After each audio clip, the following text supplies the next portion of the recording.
The BallGame Blitz Sports Network by Worthy Road Studios. With over 750,000 views in 2022, we are where you need to advertise. Please subscribe to our Worthy Road Studios YouTube channel and join the other 4,000 subscribers watching local sports, including Union University, USJ, TCA, Jackson Christian, and Peabody. Our multi-camera broadcasts include slow motion instant replay, on-screen scoreboard and graphics, and professional announcers. Thanks to our sponsors who make it all possible. BallGame Blitz Sports Network by Worthy Road Studios, the premier sports broadcast network in West Tennessee. University here in McKenzie, Tennessee. I'm Dave McCauley along with Stevie Ray, the News Hound Heyman, with me this afternoon. Great to have Steve back with us. And Steve, good to be with you. It's the second round of the NAIA playoffs. Bethel had the open week, and they take on a very good Evangel team out of Springfield, Missouri, an area that you're familiar with. Number 9 versus number 7 should be a doozy here today. They haven't been to the playoffs since, 05? Is that right, Dave? Absolutely. Evangel hasn't been since 05. That is a long drought. I remember, Dave, when I moved to Joplin in 87, I went and covered them in basketball in Springfield, and their football program was good then. I remember back in the early 80s, they were really good. No doubt about it, and two really of the top-ranked teams in the country. We're down to the round of 16, and then after today we'll be down to 8, then the 4, then the 2, and the final 2 will go to Durham, North Carolina, right in the shadows of Duke University. We hope to be there in a few weeks in the middle of December. The Cats coming in today, 10-1, 5-1 in the Mid-South Conference. Meanwhile, Evangel coming in 11-0, the 8th appearance. Meanwhile, Steve just talked about first time they've been to the playoffs since 2005. You folks back in Springfield. Meanwhile, the Cats coming off that tough loss last year, the tough loss in 2018 in first round action. They bowed out. It would be the 7th appearance for Bethel in the NAIA championships. Good to have Abby Schultz with us today from the NAIA. She's our committee person today. The Bethel Wildcat coaching staff, as they always do down near the end zone, about to do their chest bumps, and they get ready for the Cats to come out here in just a few minutes. The Cats coming in today averaging, a lot of points per game. They came in today averaging 44.6, yielding 12.8.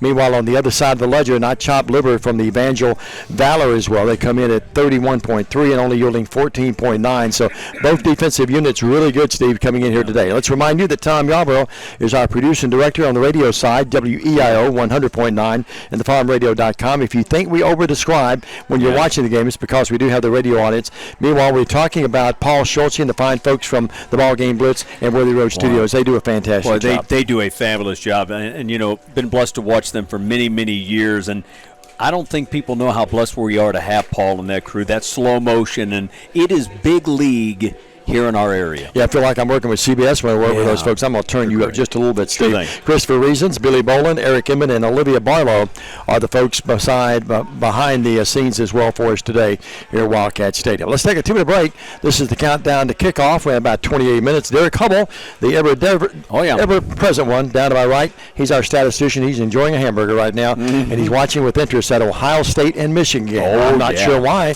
He doesn't like either team, but he's watching it with a lot of interest. There's probably reason why. We'll take a 2-minute break. This is the countdown to kickoff. We'll come back. Steve and I will tell you more about the Cats, the 500th game in program history today, and they're taking a really good team today for the first time in history. Evangel and Bethel meeting on the gridiron. We'll take a 2-minute break. Back after this on the Bethel Football Network. Are you always on the go trying to cram a job, picking up the kids, and all of your other errands into an 8-hour day? Carroll Bank & Trust is proud to offer mobile banking that allows you to bank on the go and make banking convenient for you. How's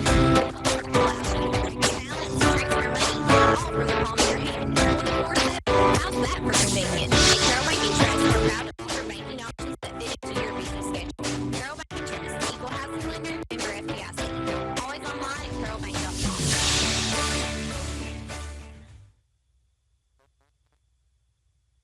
We're proud to call Huntington one of our new hometowns.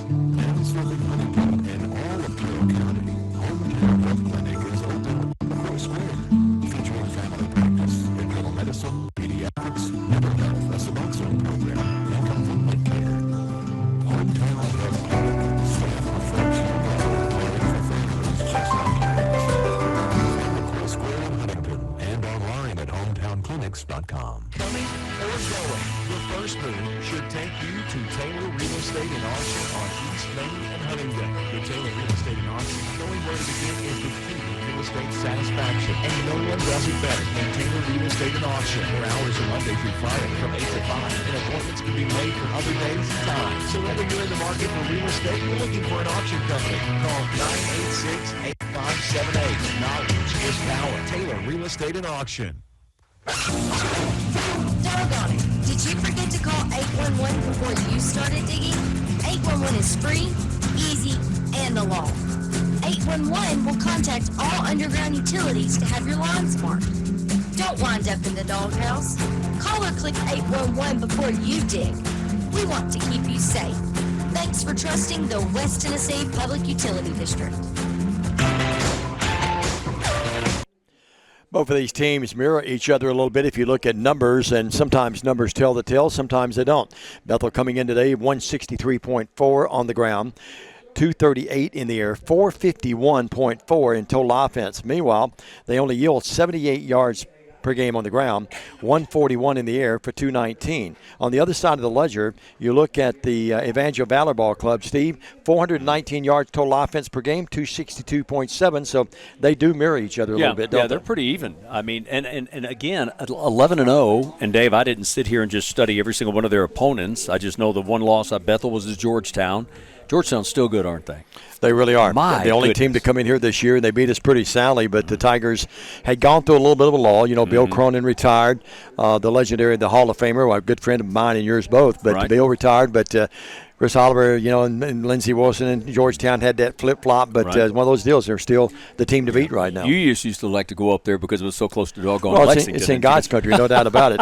But Bethel received an at-large bid, while Evangel qualified by being the Kansas Collegiate Athletic Conference Kessinger Division champion. Okay. The Cats were 10-1 on the season, while we mentioned Evangel undefeated at 11-0.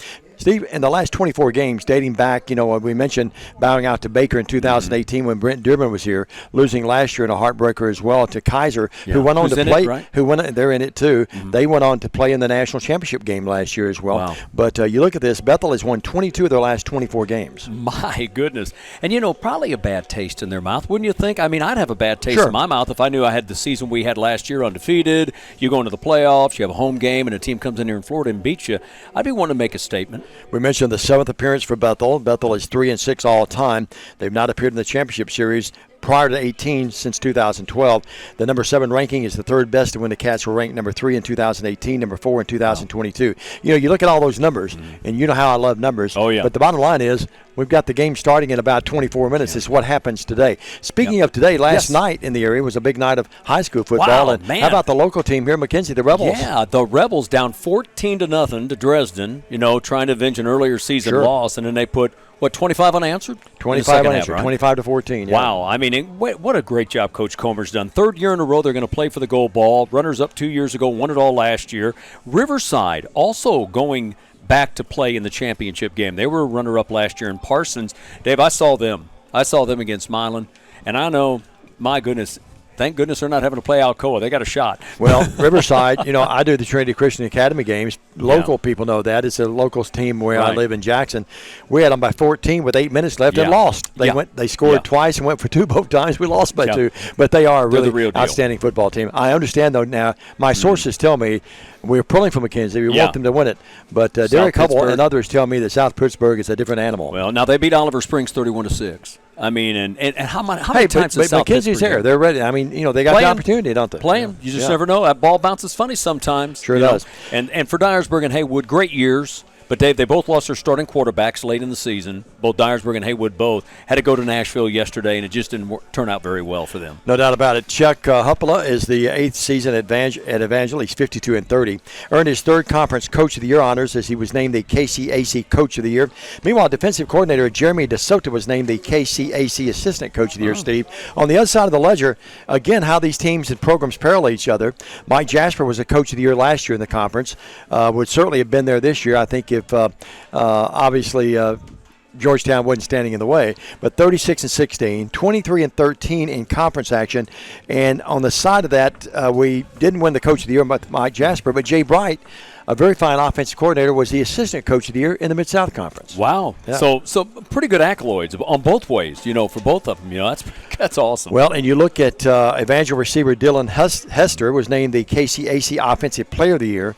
Then you look at Collazo. You had not a chance to see Bethel's quarterback yet, have you? I have not. This is going to be great. Collazo, I've heard about him. From Melbourne, Florida. Yeah. He's the real deal. You coming in this game today, 33 touchdown passes, Steve. The best ever by a Wildcat, passing Nolan Chalbe, who held the record for most in a season at 30. Sam Castronova had 28 in 2018. He was the quarterback when Brent Dimmer was here. Collazo has passed for 3,102 passing yards this year, second only to Chalbe, who had 32. Now, on the other side of the ledger, right.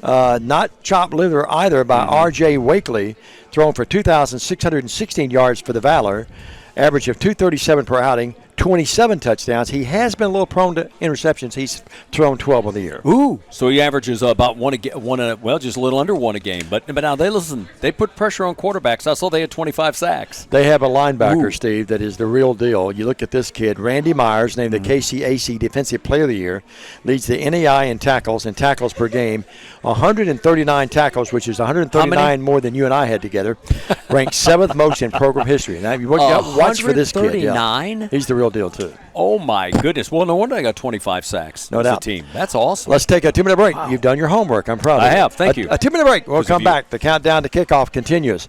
We're about 18 minutes away. Diamond Dave McCulley along with Stevie Ray, the News Hound Heyman, with you this afternoon with Bethel football, the second round of the NAIA playoffs.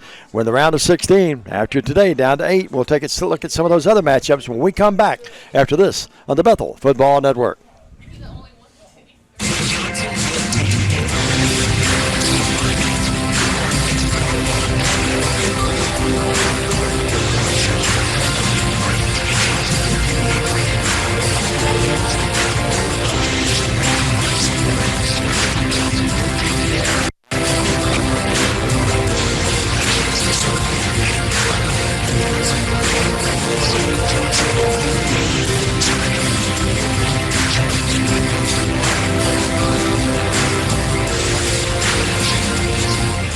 If you're looking to purchase or refinance a home, or maybe you need a home equity line of credit, call the folks at Holly Credit Union and talk to one of their experienced loan officers. At Holly Credit Union, their goal is to provide members with low-cost, high-quality financial services in a friendly, personal environment. So call them today at 644-9031 to schedule an appointment to discuss your home loan situation. That's Holly Credit Union. Deposit insured by NCUA, Equal Housing Lender. Visit Holly Credit Union of Paris. Are you always on the go trying to cram a job, picking up the kids, and all of your other errands to do day? Carol can trust is how to offer mobile banking that allows you to bank on the go and make it convenient for you. The mobile app allows you to check your balance, track your money, all from the palm of your hand, 24/7, without that reservation. Banking options that fit into your busy schedule. Carol can trust is fast and fast. Always online, always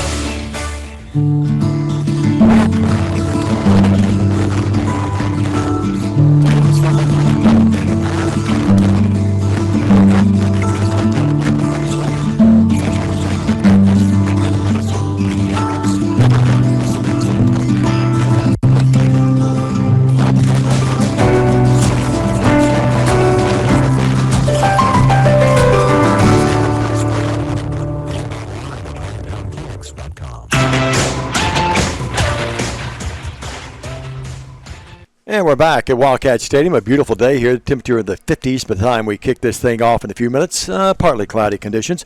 Dave McCulley, Steve Heyman, Derek Hubble here in the press box with you with a crowd gathering, a late arriving crowd, although we have a little bit of time, about 17 minutes before we kick it off.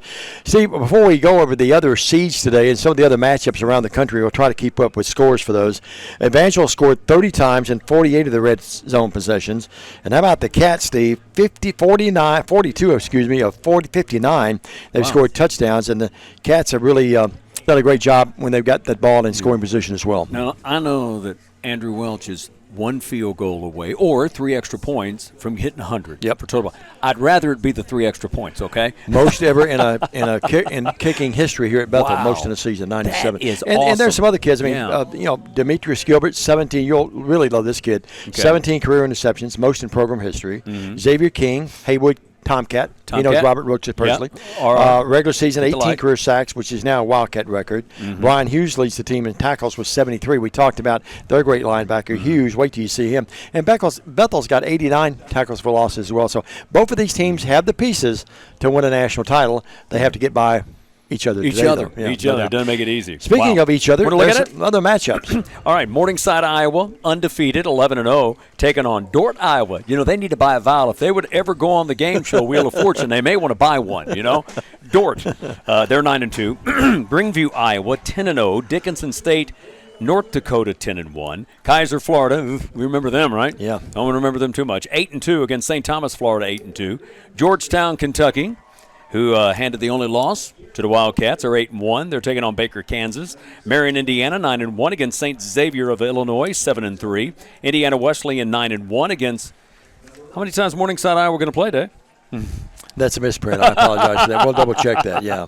Sorry about that. Bethel, of course, the game you'll hear on the almost blew that one against Evangel, Missouri, and Montana Western 9-1 against College of Idaho. I looked down at that, Steve, and one of the greatest wins in Bethel history was at Georgetown. You know, went up there when Chris Elliott was the head coach his first year here. Several years ago, and go up there and get thrashed during the regular season. Go back up there later in the year, first round of the playoffs. Gerard Reynolds, to this day, why Bill Cronin kicked to him, I'll never know. Reynolds gathered in at the 3-yard line, and 97 yards later, as the clock ran out, I took a picture of the scoreboard in the dark. They turned all the lights out, and the Bethel won the biggest wins in Bethel history. Then we've got an update on that other. All right. All right, Dort is playing Northwestern. Thank you, man. You're awesome. Now we have Northwestern. Okay, yeah, we'll double check that, and so we can get some scores a little later. You got it. And the other notes too, Steve. I remember last game that Hugh Freeze ever coached at Lambeth when I was there with him. St. X beat us in Chicago. Actually, it was so windy, so cold. One of our punters, who was a really good punter throughout the year, punted the ball. It went behind him. That's how much wind was involved in there. Would you have some updates on some of the scores? Hey, thanks. St. Xavier leading 14-7. Nice. Georgetown struggling in their game with Baker. They're only up 28-0, and they're barely in the second quarter. Oh, my goodness. My goodness. Unbelievable. And Grandview leads over Dickinson State 21-3. What was that score on the Dort in Northwestern? What was the other score you gave? 7-0. Yep. Northwestern? Right. Northwestern was. Yep. We're going to get Claire to hand these to our public address announcer. And the other score we had, Georgetown 28, Baker nothing. And that's in the second. And there was one other score we had? Is that it? We had three. Okay, what was the other score? I missed the third one. You had St. Xavier 14-7 over Marion? Do not have that. Okay. St. Xavier? Yep. St. Xavier 14-7 over Marion. Okay, there it is. And they are in the second as well. All right, we'll see if Claire can run that down to our public address announcer, and Clay will get those scores for the folks. We'll keep him updated on that if they can read my writing. And that's I've never been able to. That's still a problem. And that was 40 years ago, and I'm still working on it. Steve, not a big crowd here yet. A little disappointed. Of course, the students are out for the holiday weekend, and the band not here today as well, so you will miss that flavor of that. But your thoughts about the game, Steve? You've done some homework here, and what do you think of the keys for a Bethel win today? And on the other side, we've got a lot of Evangel folks, I'm sure, watching. What's the keys for the Valor today? It's interesting enough. I was watching Evangel. I think defensively with the 25 quarterback sacks, that's got to be some area of concern. Sure. And so it's obvious that Bethel's going to have to protect to get the passing game going. So when you see a team that's got 25 sacks, what do you want to do? You want to try to establish a running game. Sure. So it doesn't come into play. And so hopefully for Bethel, they'll establish a running game where they're not going to have to deal with the 25 sacks and what they've heard about that for this year. And, I was looking, Dave, at Evangel when they were warming up because they'll empty the backfield a lot, and it'll just be, just the quarterback flinging it around. Sure. I think Bethel's going to have to defend the pass game. I think Evangel's going to want to throw it around. I think they probably will too, Steve. One wrinkle, I'm not going to say this until right when the game starts on kickoff. My sources are telling me that Bethel has thrown a wrinkle into the offensive scheme of things today. Oh, really? Too. Yeah. We could have can't Evangel folks watching right now, but in Bethel it wouldn't be fair to Bethel or Evangel. But understand there might be a little bit of a different look offensively today for the Cats as well. So we'll tell you about that as well. Let's do this. Let's take another 2-minute break. Pay the bills. We'll come back. The countdown to kickoff continues. When we come back, we'll take a look at the starting lineups. Both on the defensive side of the ball. We've talked a lot about the defensive units.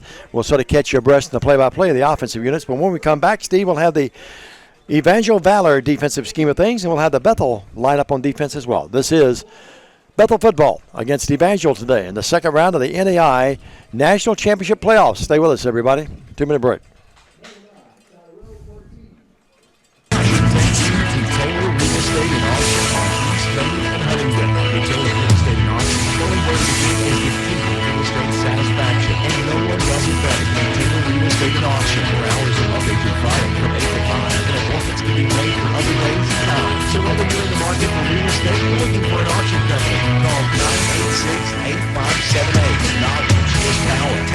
Estate and Auction.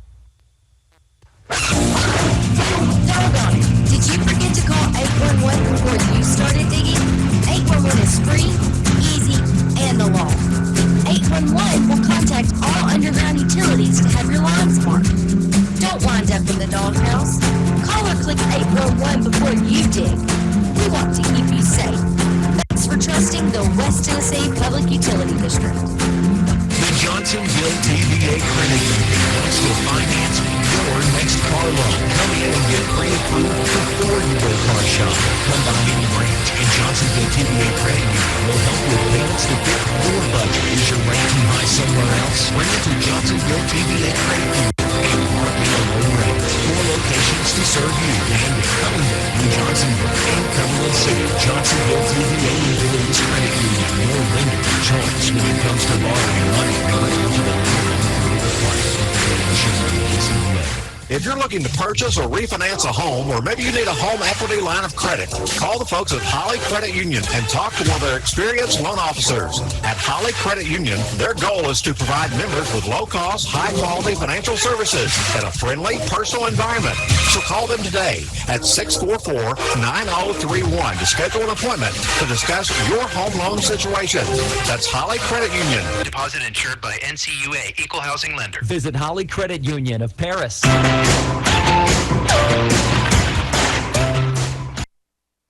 And welcome back, everybody. Stevie Ray has the starting lineups for you momentarily. Let's tell you about the officials today. The referee will be Jason Hickey. Side judge is George Sanders. The umpire is Corey James. Field judge is Larry Bell. Linesman is Corey Hicks. Back judge is Tim Griffin. Line judge is Juan Dominguez. Center judge is Jonathan Knapp. Game clock operator Barry Capps. Play clock operator is Adam Welch. Adam is not with us today. He's down at Delta State. We'll get the word on that play clock operator a little later. Steve, you got to look at the defensive units, the starting lineups. First of all, for the Valor, out of Springfield, Missouri, the Evangel Valor. Yeah, they start 3 seniors only on defense and 0 on offense. So they are young, and they're going to come back mighty good. On the defensive end side of things for Valor, Zach Myers at one defensive end, 6'2 junior, 225. The other, Kyra Warner, 6'3 junior at 225. On the tackle side, Scott Jett. He is a redshirt senior, 6'4", 265. He's good size. Nose guard is Dom Puentes, senior, 6'1", 240. Years of Spanish turned out real well for me. 3 linebackers. Ian Ari, redshirt senior, 5'9", 204. Bradley Myers, redshirt junior, 5'11", 215. And Eric Spring, the linebacker, a freshman. They started a freshman. He must be something. 5'10", 170. Not big either. 5'10", 170, a linebacker. My safeties, Nate Swafford, he's a junior, 5'11", 180. Jaron Foster, sophomore, 6'1", 200. Cornerbacks, both are sophomores. Javian Turner at 6'1", 196. And Brody Patterson, in the words of John Ward, also a sophomore, 6 foot, 165. Jared Foster, by the way, the champion of characters recipient on the Evangel side. Andrew Welch, our kicker, is the champion of character. Clay Cottom, the public address announcer, giving those information out right now. Hey, what does that mean, Dave? Help me out. The champion of characters, those awards are what? It's a moniker that the NAIA uses that teaches respect, integrity, the 5 core values of the NAIA, and it is really quite an honor. Wow. Bethel, as a matter of fact, as a school, has been a champion of characters recipient as a school 8 straight years now. Wow, yeah. Congratulations. Yeah, sure, no doubt. Bethel. All right, you got to look at the defensive unit of the Cats. Let's go first of all with the tackles. Jamel Golaburn, I love that name, by the way. The other tackle, number 91, Jerwin Young. The nose would be number 95, Xavier King. 3 linebackers, Darian Burns, Darian Lewis, and Brody Franks. The rover, number 1, Brian Hughes. Nickelback is Jalen Beasley, number 8. Your corners, number 20, Javante Carter. Number 2, Demetrius Gilbert. And the safety, number 5, Jaron Rainey. And Steve, you look at some of those names you just called out. For example, Brian Hughes, the leading tackler on the team, and just has been a monster. 7 tackles for losses. Richmond Hill, Georgia native, Kentucky Christian University transfer. Might really went into the transfer quite a bit this year, and a lot of kids from other colleges have come in and really contributed to this great year. Yeah. Dave, let me just mention Braden Johnson handles the punting duties for Bethel, and of course Andrew Welch does the place kicking. And help me out, Dave, on kickoffs. Is that also going to be Andrew? No, it's going to be be Johnson. Johnson does kickoff as well. I didn't do my homework. So Johnson had struggled a little bit during the middle of the year. Sort of got it back together near the end of the year. But the first part of the year, he was really booming punts. He's down to like 34 yards per punt now. But Welch, wearing number 35 for you folks watching, Clarksville, Tennessee native, Rossview High School. And Steve really had a great year. He's 11 of 15 in field goals, longest of 42, 58 of 64 in PATs. Really? Yeah. So And he's really 3 points away from 100. Yes. Well, 97. Yeah, that's all-time leader in kicking. Yeah. And again, I don't mean this in a mean way, but probably like to see that maybe on 3 touchdowns, as opposed to just the field goal, because that means 21 as opposed to 3. Okay. Absolutely. See, one thing Bethel's got to do today too, I think, to win the game. There's a shot of us in the press box. The lovely Claire Craddock at the end down there waving at you. The ever debonair Mr. Derek Hubble there with us as well. But great camera work by Chris and the gang here. But you look, one thing Bethel's really going to have to watch today, and if you compare these numbers as well, we've done a lot of comparison. Valor only 50 penalties on the year at 549 yards. Bethel penalties 84 for 839. That's way, way too many. Ooh, yeah. Hey, and that could come into play. Yep. So does that mean Evangel's more disciplined? I don't know. Well, we'll wait we've had some issues with some late penalties and those kind of things. Let's take a 2-minute break. Chaplain Hames doing the invocation. We'll come back. The countdown to kickoff continues. Stay with us, everybody, on the Bethel Football Network. Are you always on the go trying to cram a job, picking up the kids, and all of your other errands into an 8-hour day? Carol Bank & Trust is proud to offer mobile banking that allows you to bank on the go and make banking convenient for you. The mobile app allows you to check your balance, transfer money, all from the palm of your hand, 24/7. How's that for convenient? At Carol Bank & Trust, we're proud to offer banking options that fit into your busy schedule. Carol Bank & Trust, equal housing lender, member FDIC. Always online at carolbank.com.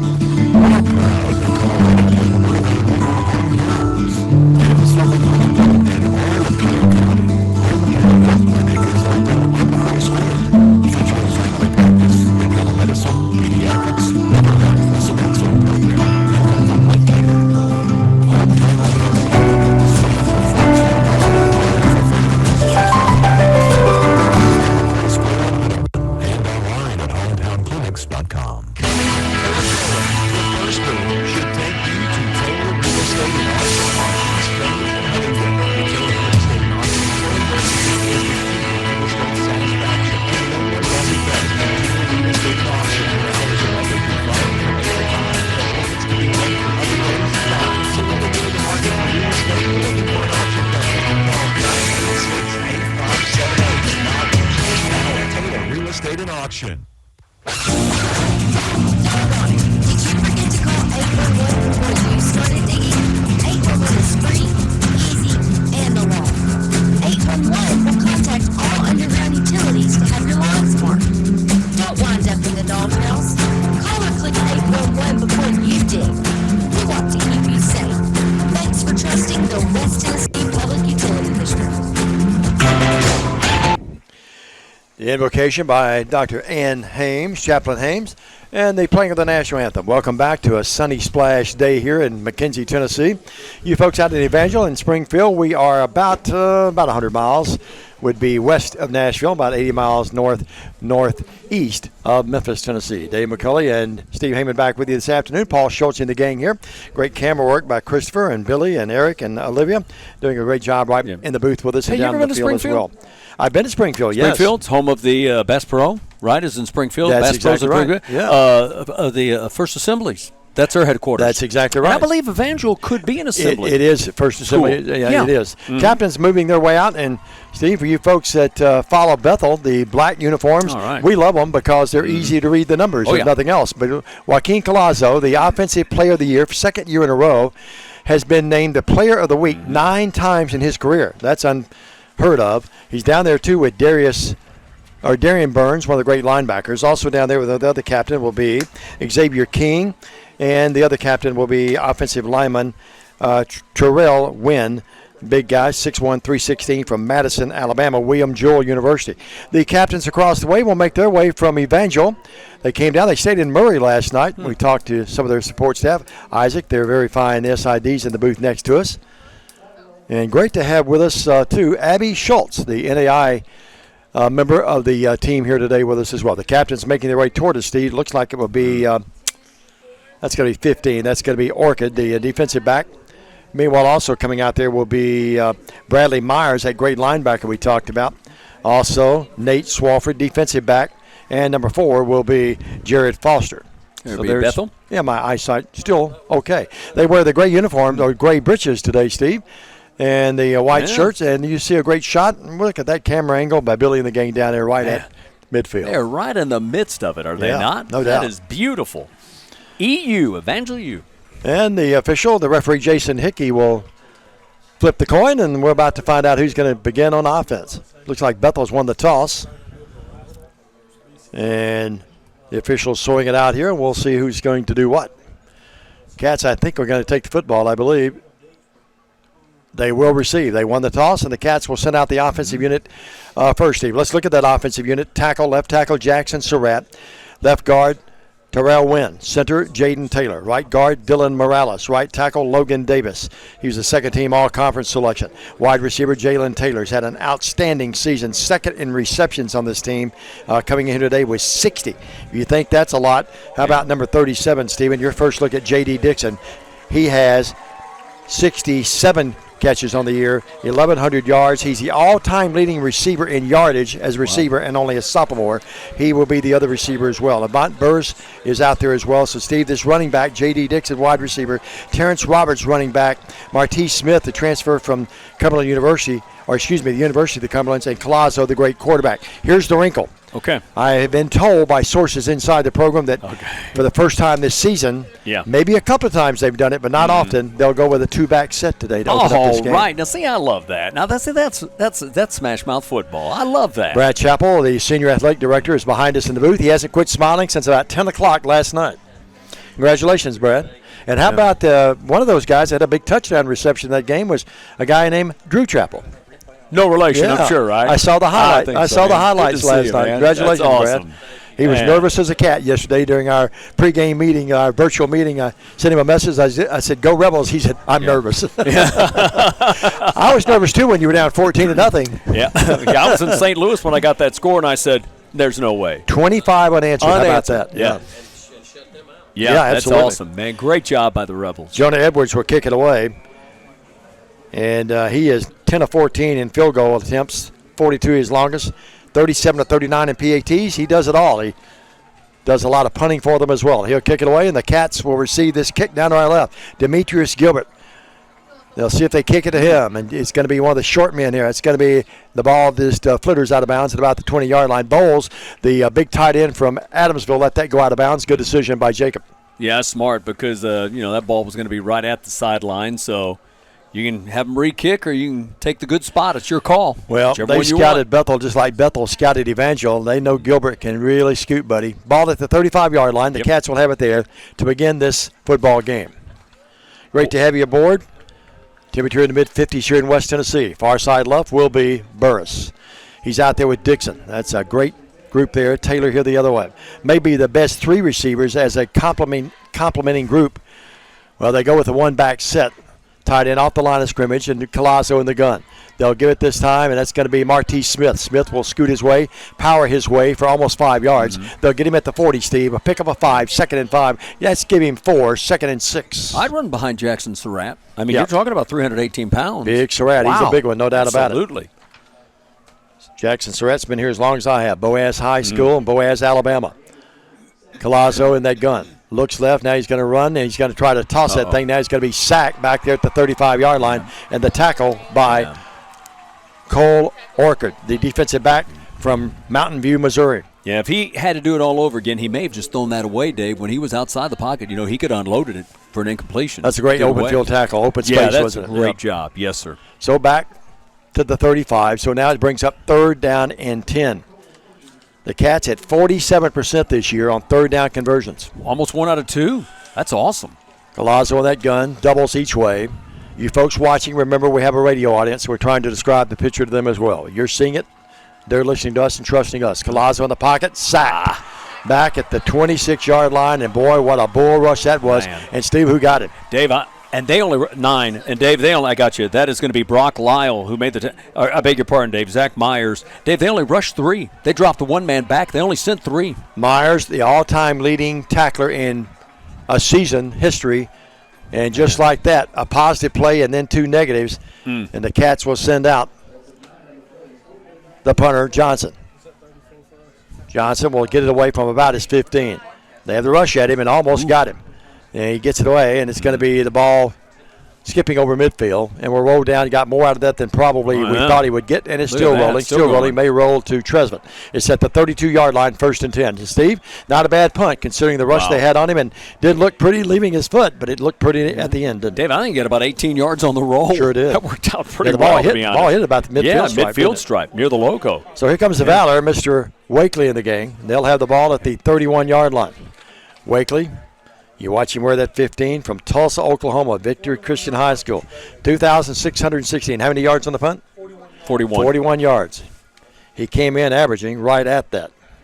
Well, they emptied the backfield. Look at that, Dave. Sure they did. Empty, and they spread it. Not only they empty it, look at it. They spread Triples that. to the top of your screen. Wow. Here to the near Twins side, here. doubles here. Wakely. And the Cats with a 3-down lineman. They scoot around a little bit, trying to confuse. Now it looks like, and the Cats have the rush on, and they had the blitz, and they go underneath and caught. Nice. But then a tackle. And a tackle there that time, a super tackle. Jalen Beasley. Is that right, Dave? That's right, Beasley. The defensive back from Duluth, Georgia. And a -5, it's 2nd and 15.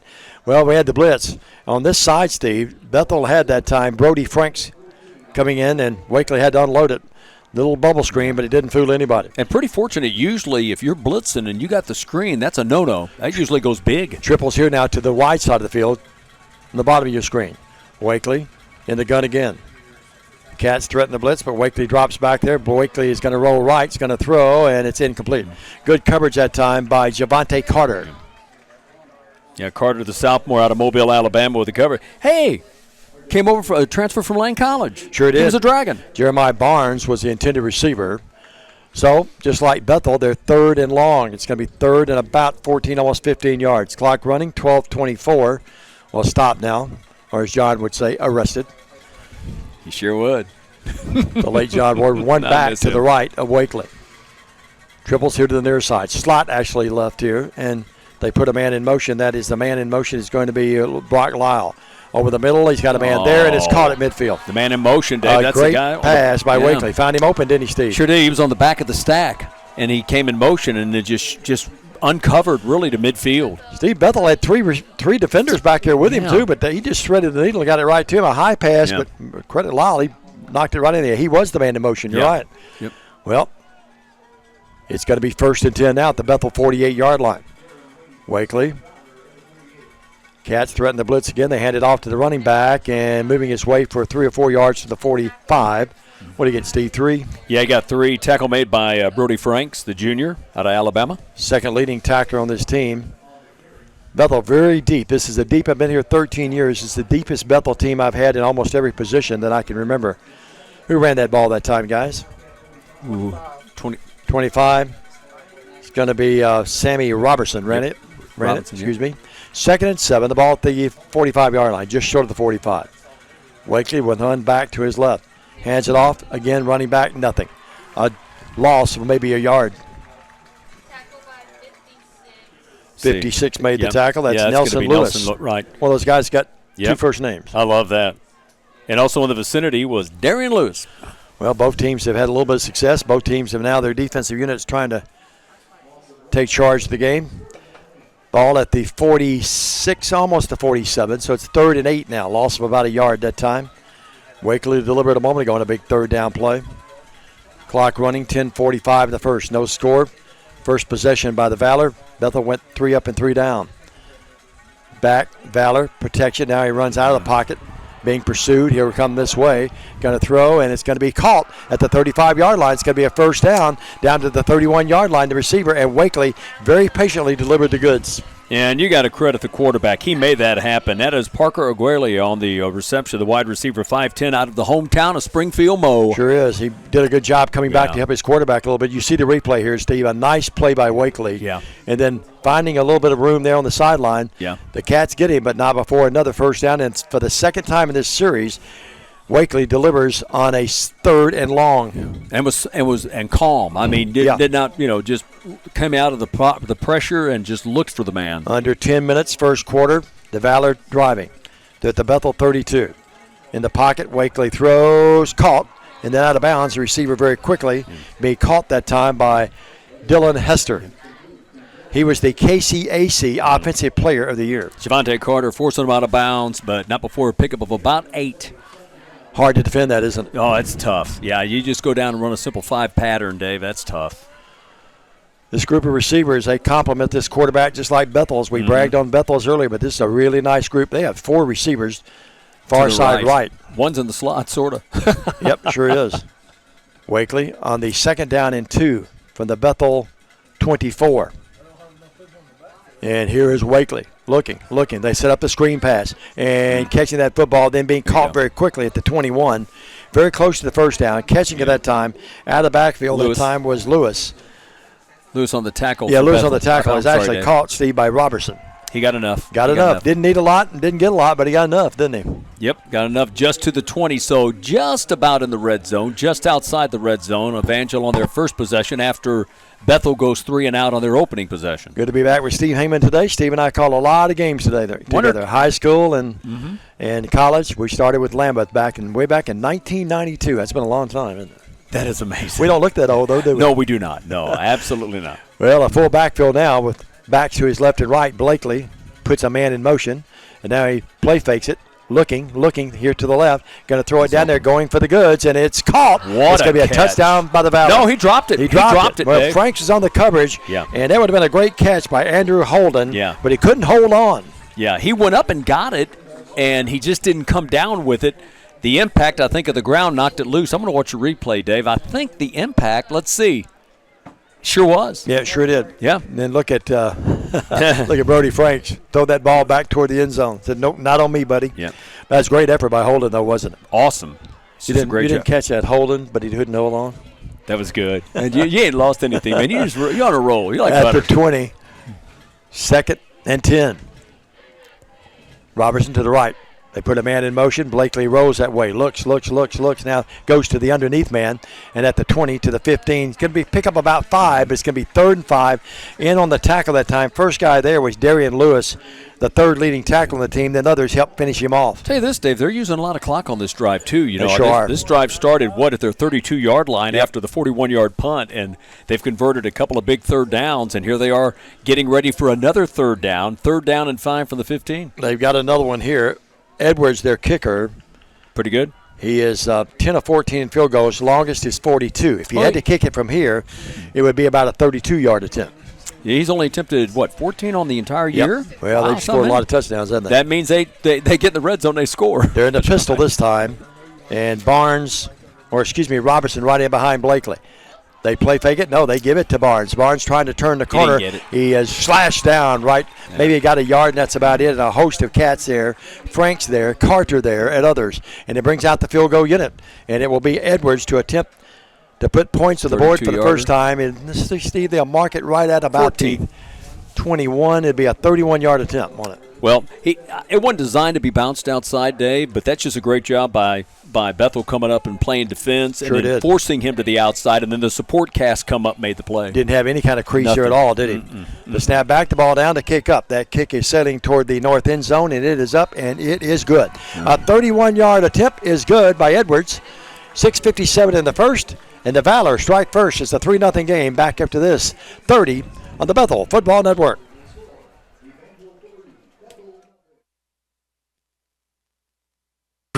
Car loan. Come in and get pre-approved before you go car shopping. Come by any branch, and Johnsonville TVA Credit Union will help with payments to fit your budget. Is your rate too high somewhere else? Bring it to Johnsonville TVA Credit Union and mark in a low rate. 4 locations to serve you: Camden, Huntingdon, New Johnsonville, and Cumberland City. Johnsonville TVA Employees Credit Union, your lender of choice when it comes to borrowing money. Eligibility and non-approval requirement. Information on the NCUA.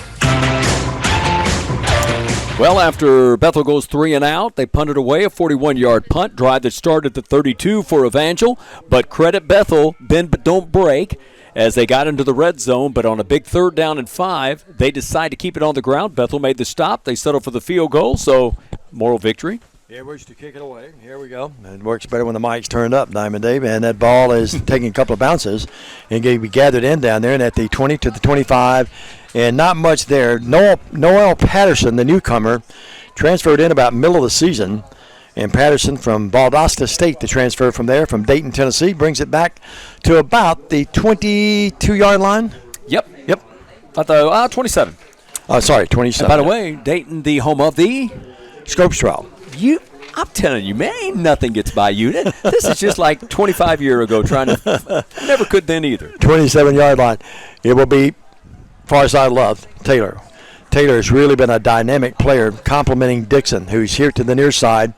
2 receivers here. Burris in the slot. Martise Smith to the right of Collazo.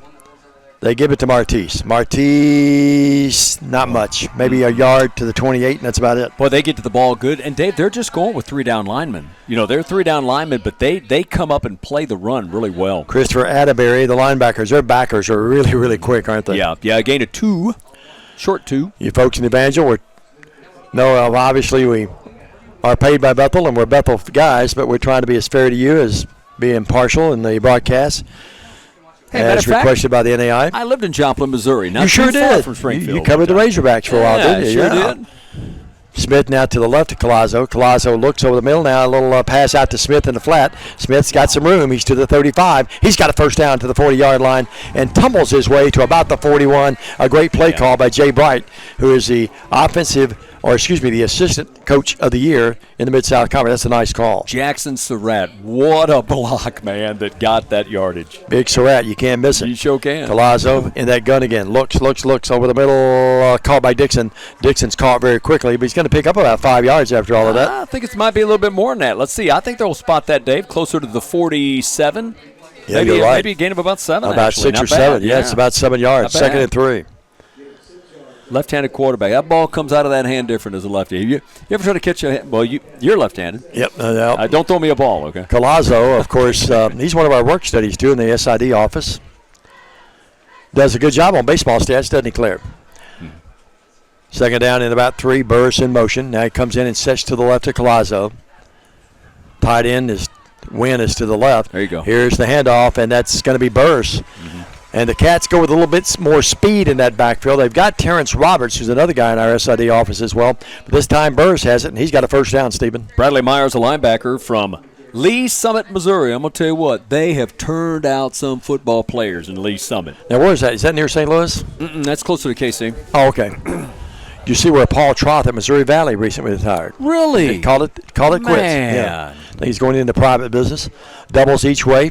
Paul was offensive coordinator at Lambeth while we were there. Steve and I were there. Now they go out to Burris in the flat, and hurls a defender and moves his way to about the 39-yard line before he's finally tackled. If you know who makes the tackle, you can just guess Bradley Myers, and you're probably going to be right. He made the tackle. But what a move, a dash. I mean, what's the replay here, Steve? Well, okay, Brody Patterson took a shot at it, and he grabbed nothing but air because he leaped over the – now, in high school, that's illegal. That's a flag. Sure Can't is. do it in high school. Second and about 4. It's a long 4. Ball just inside the 40 at the 39. The Cats trail 3-0. 4 minutes left in the first. Handoff Martise Smith. He's got a big hole behind Surratt and company. And he plummets his way to about the 32-yard line. It's going to be a first down for the Cats. Trying to see who made that tackle there. In on the tackle, there it is, Clayton Uber.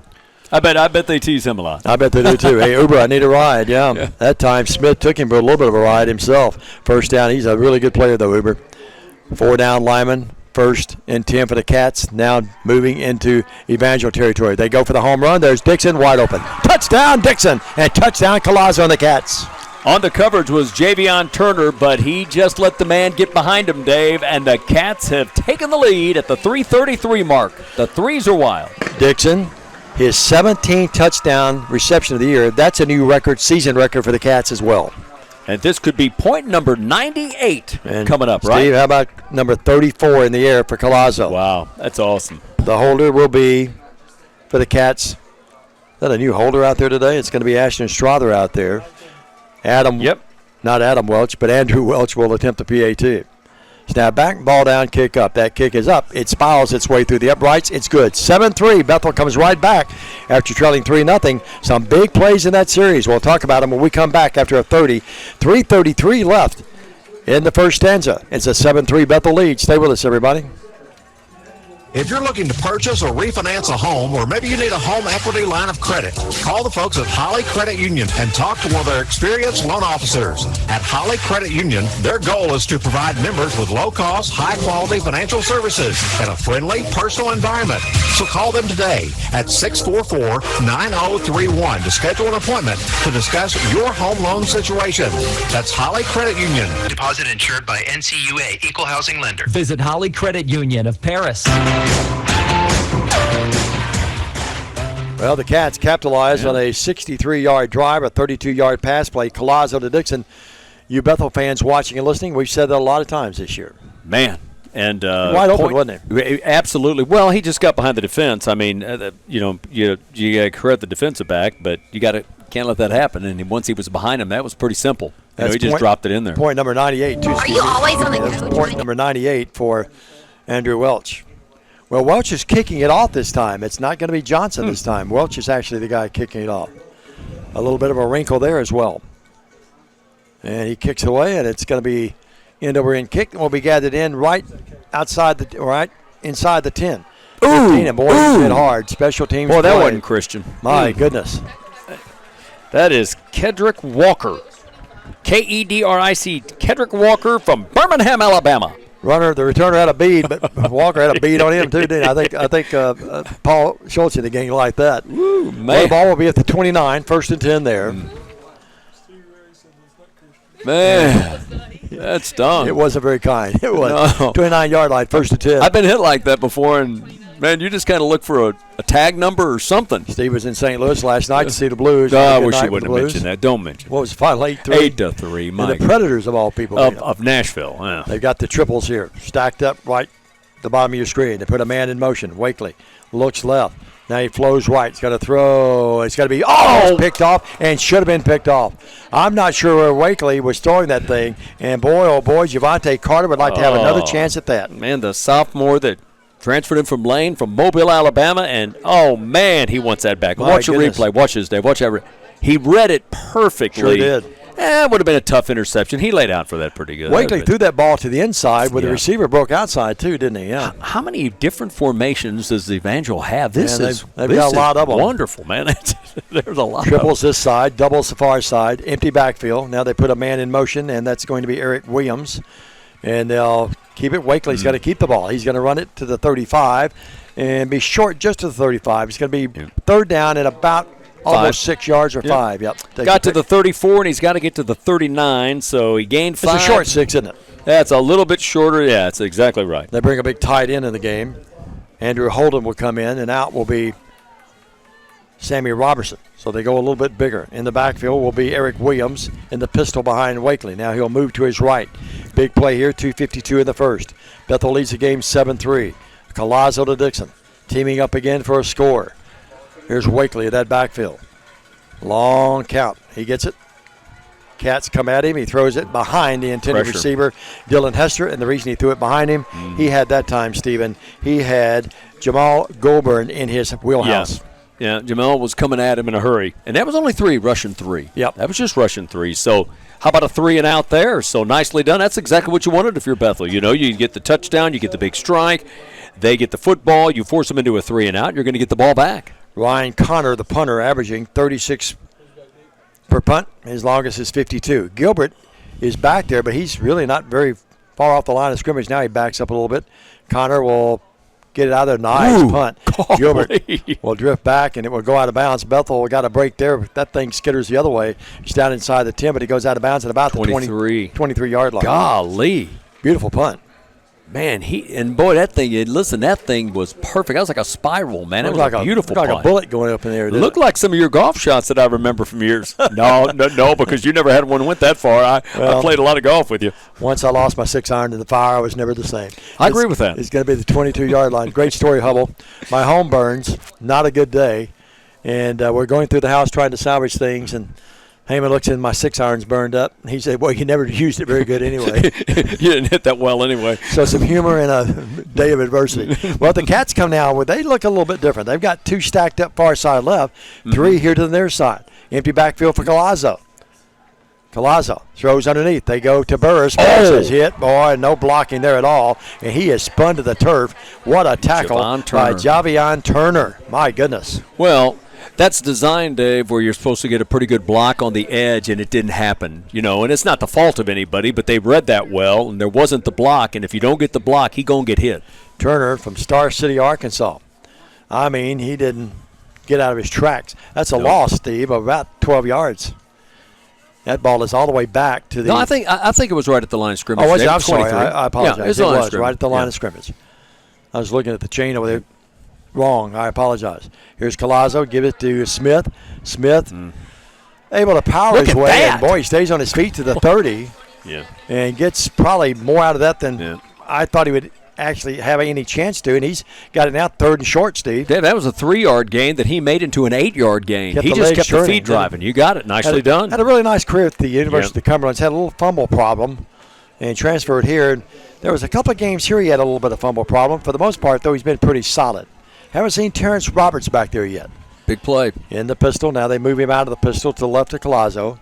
It's going to be 3rd and a long 2, short 3. They give it to Smith in the backfield. Breaks the tackle, though. And he's going to get the first down. Does he? I think he does. He did.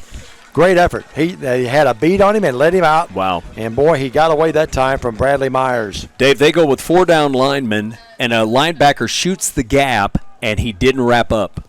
That's just a great run. Great run. Great job, Olivia and Eric, and Billy and Christopher here, Paul Schulte, and the gang. They do a great job. Great to work with them, yeah. Tremendous on that replay. 1st and 10. So Smith basically got that first down on his own, didn't he? Absolutely, man, because that guy shot the gap, and he just had a beat on him and just missed him. 33-yard line. We're at the 30-second mark. Here's the handoff to Burris again. Burris slicing his way to the 40, and they finally get him down to about the 41-yard line. A nice pickup on a first down carry. About a 7-yard gain, and again, on the tackle for Evangel, Dave, would be shows that Matt Allen on the tackle. Not beg your pardon, it wasn't Allen, but on the tackle for them is Devontae Burris. No, it wasn't Burris. Burris plays for Bethel. I was right the first time. I should have went with my gut instinct. Steve, you sort of get the sense, too, this big offensive lineman line play of Bethel might have a chance to wear down this defense. Well, they're only going with 3 down linemen defensively, too. They haven't changed that much either. They have those linebackers, that 3-4 right now. And Collazo, the clock expires. Within 1, our score, Bethel 7. Evangel 3. Bethel will be faced with a 2nd and 4 when we come back from their own 42-yard line. This is Bethel football on Worthy Road Studios, the BallGame Blitz, and 100.9. Stay with us. Back after this. Blitz. You're always on the go, trying to cram a job, picking up the kids, and all of your other errands into an 8-hour day. Carol Bank & Trust is proud to offer mobile banking that allows you to bank on the go and make banking convenient for you. The mobile app allows you to check your balance, track your money, all from the palm of your hand. Looking more simple? How's that for convenience? Carol Bank & Trust is proud to offer banking options that fit into your money schedule. Carol Bank & Trust is equal housing lender, never FDIC. Always online at carolbank.com.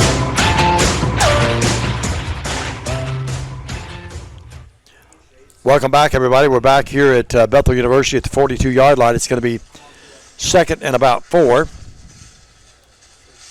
Yeah, I was scanning some scores here, Dave. I was looking up a couple of games, and I noticed that the Lady Vols are trailing Ohio State. And they're going to have to turn things around. Or Oklahoma, rather. Oklahoma leading Lady Vols 38-32. Lady Vols struggling a little bit. They lost Indiana the other night. Yeah, watch some of that. Yeah. Little Thanksgiving after knocking down some turkey. No doubt about it. Did you have a bunch of turkey there? I had a little bit. Thanksgiving? I was moderate in my eating this year a little bit. Jeremy fixed dinner. What? Yep, his mom is ill, and so we Jeremy did a great job with it. Had turkey and ham and the whole fixing. Next time invite me over. 2nd down at about 3. I said 4. It's a 2nd down and 3. And Collazo in that gun. Drops back, looks, throws. It's caught by Burris. He's inside the 45. Boy, that's not Burris. That is actually Jalen Taylor. His 61st year is coming back. Derek Hummel spots those flags for the best of them. And that's laying at the 36-yard line is a yellow hanky, and that's usually in the vicinity of holding, and that's what it is, my friend. That would have been a first down inside the 35-yard line. First flag of the game? It is. Right, first one went the whole first quarter without a yellow hanky, and that's going to negate the first down. So the ball will be moved all the way back to about the 30-yard line. 31-yard line. It's going to be second down again, but it's going to be second and about 13 yards. So instead of 2nd and 3 where they convert, now they got to come up with something on a 2nd and 13. So it will be Collazo with the back right in behind him in the pistol. Now they move. It's Terrence Roberts, I think, is finally in the game. Terrence, one of my favorite cats. Collazo. No, it's not. That's not Terrence. That's going to be running the ball. Gets back almost to the original line of scrimmage. Is that Smith again? 11. Oh, that is Terrence Roberts. Terrence, great kid. Chattanooga, Reinhardt University transfer. Terrence is one of the members of our SID team as well. Where Reinhardt University is. It's in northern Georgia. I was there with Really? Bethel a few years ago. All yeah. right. Reinhardt went to, so he's from Chattanooga, went to Reinhardt. Up in the Pines. It's beautiful country up there, Steve. Really mountainous. Started getting in the woods and the hills up there. What's the big one here, Dave? Third down and 10. Big play for Collazo on the Cats. And a big play defensively for Evangel. They scoot around a little bit. No one down stance. Collazo back there throws underneath to Burris. Burris 40. Burris 45-yard line. Has the first down and dives into the Bethel bench. And Mike Jasper leading the charge down there saying first down. You see Big Mike right there. That's a great job because they brought him across, Dave, and just watch this as they bring him across. He's there, he's open, get the football to him, and then just get upfield, go north and south. Great job. 46-yard line. It'll be 1st and 10 there. And the Cats come out with a big third down play. Boy, you drag him across the field, and really no one picked him up. And hard to defend that, too, isn't it? Yeah, it's not simple. So he gets lost in the maze a little bit. He does, yep. 1st and 10, the ball at the 46. Burris in motion. They flip it to him on the pitch sweep. He tries to get outside, does. Gets to the 40, and then, boy, he is hit hard. Had a head of steam, and then he got hit pretty hard with a head of steam, but he does get positive yards. Ever been to Ava, Missouri? Never been there. I've been there. Nate Swofford made the tackle, 5'11", 180-pound junior from Ava Mo. Burris in that little pitch sweep, boy, he was motoring by the time he got the ball, but he was hit down after a pickup of about 5. 2nd and 5, the ball at the 49-yard line of the Valor. You know, Dave, by the way, that's considered a – yes, sir, that is considered a pass. It is a because pass. he tossed it forward. Sure is. It absolutely is. Derek Hummel, our statistician, reminding us of that. Oh, way to go, Mr. Hubble. Collazo, handoff Smith. Smith hit, but he's going to move his way. It's going to be a little short. Gets to about the 46. On the tackle would have been Dominique Puentes, defensive lineman. 3rd and a short 2. Oh, that's got to be 4-down territory. Here's the boy, Smith has really got the power about him today. He's getting extra yards after being hit. You got to look at this as 2 plays to get 2 yards. Yep, 3rd down and 2. Collazo moves Smith to his left. Collazo gets it, hands it to Smith. Smith has the first down. He just bowls over a guy. Didn't get it by a lot, but he got it about an extra yard for the first down. Or 1 play to get 3 yards. Yep, sure tackle, did. I like his first name. Cole, Cole Orchard. Yep, I like that as well. And going out of the game for lost a helmet. Losing a helmet that time was Ian Airy, linebacker from West Plains. That's not far from the boot heel. They got a lot of kids there locally in Missouri, Oklahoma, all in that area. Well, in the game for the Cats will be Tyler Ball, the wide receiver from St. Louis. Luke Roth, the outstanding punter for Bethel, who's now at North Alabama with Coach Dearman, didn't he? Isn't he down there now? Hey, it wasn't that I wasn't paying attention. Where's the wide receiver from again? St. Louis? He's from St. Louis, yeah. Oh, you got to love him. To the right. Roberts to the right of Collazo. 1st down and 10. Roberts has it. Roberts, nifty runner to the 40, and will be dropped there after a pickup of about 4 yards. Well, the Cat offensive line now getting about 3 or 4 per clip. Yep. There you go. On the tackle. It's Terrence Roberts, isn't it? That'd be Garrett Finley on the tackle, the defensive end from Texas. I apologize. That was Burris. Our stat crew telling us it was Burris that carried it. That would be numero 7. 2nd down and about 7. 11 minutes left in the first. Bethel leads the game 7-3. Evangel scored on a 31-yard field goal by Edwards at the 6:37 mark. Bethel came right back. Early second with a touchdown of their own. Secker in motion, far side right.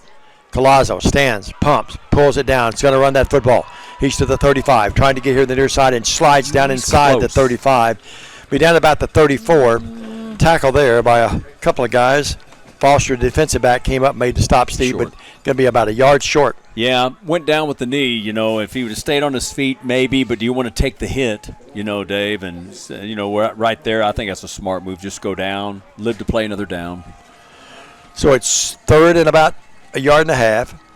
Clock will be at the 10-minute mark, just about when this ball is snapped. Play clock at 15. Collazo. Smith to his right, doubles to his right. Gives it to Smith. Why not? He's been tough in these, and he powers his way for the first down as he plunders his way down near the 30-yard line. One of those in on the tackle for Evangel was Nate Swofford, but not before. Another first down and 10, so Bethel moving the chains, moving the clock, keeping that defense on the sideline, not a bad thing. No doubt about it. And you keep Wakely and the group off the field, don't you? Yep. So the ball at the 31, just inside the 32. We'll call it 31, and now Smith has right in behind Collazo. Let's see if they move him out of the pistol. They do that every time to the left. Well, we haven't seen the double backfield yet. That's the wrinkle that I was told we would do today. Big Surratt sets down the left side of that line there. First and 10. Collazo looks. Collazo is going to run it again. Now he's directing traffic. He's going to run to the 30. And he'll be tackled at the 25. And he dives his way down to the 20-yard line. Yeah, I think he's got a first down, Dave. He had to get to the 22. He is right. That's a first and 10. That's at the 21. Good decision. He's made great decisions all year, Steve. He just tucked it and ran it, didn't he? Well, he didn't have anybody open. Don't force anything, you know, and just take off and run. Yep. That was a good block, no doubt about it. Uh-oh. I didn't see that yellow hanky. Where'd that come from? I didn't see it either. Second hold against Bethel today, I believe. Warner, a big defensive lineman, went out of the game. He was limping off across the way. Let's see if we spot the hold here. Right there. I think they're calling on the big guy. They may have got him. It wasn't much of one, though, if it was. Not much, yeah. I've seen a lot worse that was never called. Well, we go back to first down, but it's going to be first and about 17 now. 9 minutes plus left in this first half. Bethel leads the game at a quickly played first half, 7-3. Double stacked each way. Collazo throws it out there, and it's caught by Dixon underneath, trying to get a block from Burris. And he really can't give him much of one, but Dixon is knocked out of bounds at about the 32. Yeah, that's got to develop pretty quick, Dave, so you can free him on the outside to try to get down the sideline and toward the sticks. And a little bit slow, you know, he makes the catch, and he's got to wait just 1,001, and that's usually enough for the defense. Career leader in yards as a receiver at Bethel, and he's only a sophomore. Over 3,000. Wow. That's unbelievable. It's remarkable. It's 3,100 plus. It's remarkable. 3,100. And a sophomore. Yep. Second down to 11. Man. He just gets open. I'm not sure how he does it, but never ceases to amaze me how open he gets some time. Checking his left wristband now, the bottom of your screen. Give it to Smith. Smith cuts it back to the grain, and he's inside the 30 and dives his way to about the 26 or 7. It's going to be third down and short. Brody Patterson, that was really a good tackle, Diamond, because if he don't make that another tackle. Another flag, Steve. Another flag. Someone is getting caught with their hand in the cookie jar and is throwing out the yellow flags. Yeah, and that's going to be in the area holding. Look at the coaches over there saying, move them back. Yeah. So that's going to be 3 penalties in this quarter, and we haven't even played half the quarter after we go a penalty-free first quarter. Now 3 holding penalties against Bethel in this one. Well, there's not many bugaboos about this team, but penalties too many. 84 coming in for 839 yards, and we've got, about 4 here thus far. Yeah, and 3 holding. Yep. So that's what really kills drives, the holding. They kill you. Second down now and about 20. The ball moved back to the 44. Second and 21, Derek Hubble tells us. Got to get to Henry. Collazo throws to float it out, incomplete. Went to Bowles, the tight end that time from Adamsville. Covered. The Cat fans thought he was too well covered, but great defense by Airy, the linebacker. Yeah, but he threw that in a spot, Dave, where one guy's going to catch it. Sure. And that's going to be your receiver. I mean, on the replay, you can see it. He lays that in a spot where, it's not going to be too dangerous. One guy can get it. Bowles comes out, the tight end comes out, and the receiver, Secker, comes in, so the Cats lose size, but they pick up speed, and that's what they want on this 3rd and 21. Well, let's see how bad the penalties are going to wind up hurting Bethel, or can they avoid it being an Achilles heel in this drive. Dave, you get 10, you go for it on fourth Sure. down. If you can get a I agree. 10 spot here. 2 down territory, I agree with you. Uh-oh. Collazo wants to run. They've got a beat on him. They're trying to get him from the backside, 35-30. Out of bounds, gets back to the line of scrimmage and maybe plus a couple yards. It brings up now 4th and 2. 4th and 3. The ball will be at the 29. Well, they got to get to the 23. Yep. So they're probably still Fourth and about six or seven. Yep. I think I'd go for it here. I think they will. I think, that's what we were just talking about a moment ago. You pick up 10 or 11 on this next play, then you just go for it. And his feet, the quarterback's feet, have been the difference so far. No doubt. His feet. Collazo has rushed this year for 5 touchdowns. And he's really made some great decisions throughout the year. Put Smith to his left on a 4th and about 7. They're bringing 3. Collazo looks. Collazo wants to throw. Throws down to the end zone. He's got. That's pass interference. That's going to be pass interference. Where's the flag? Taylor. Took Yep, a while. and here comes the flag in from over here. Taylor and the defender got their feet tripped up, and he tripped him up, and it's going to be an automatic first down for Bethel. Yeah. Now I'll say this: the official.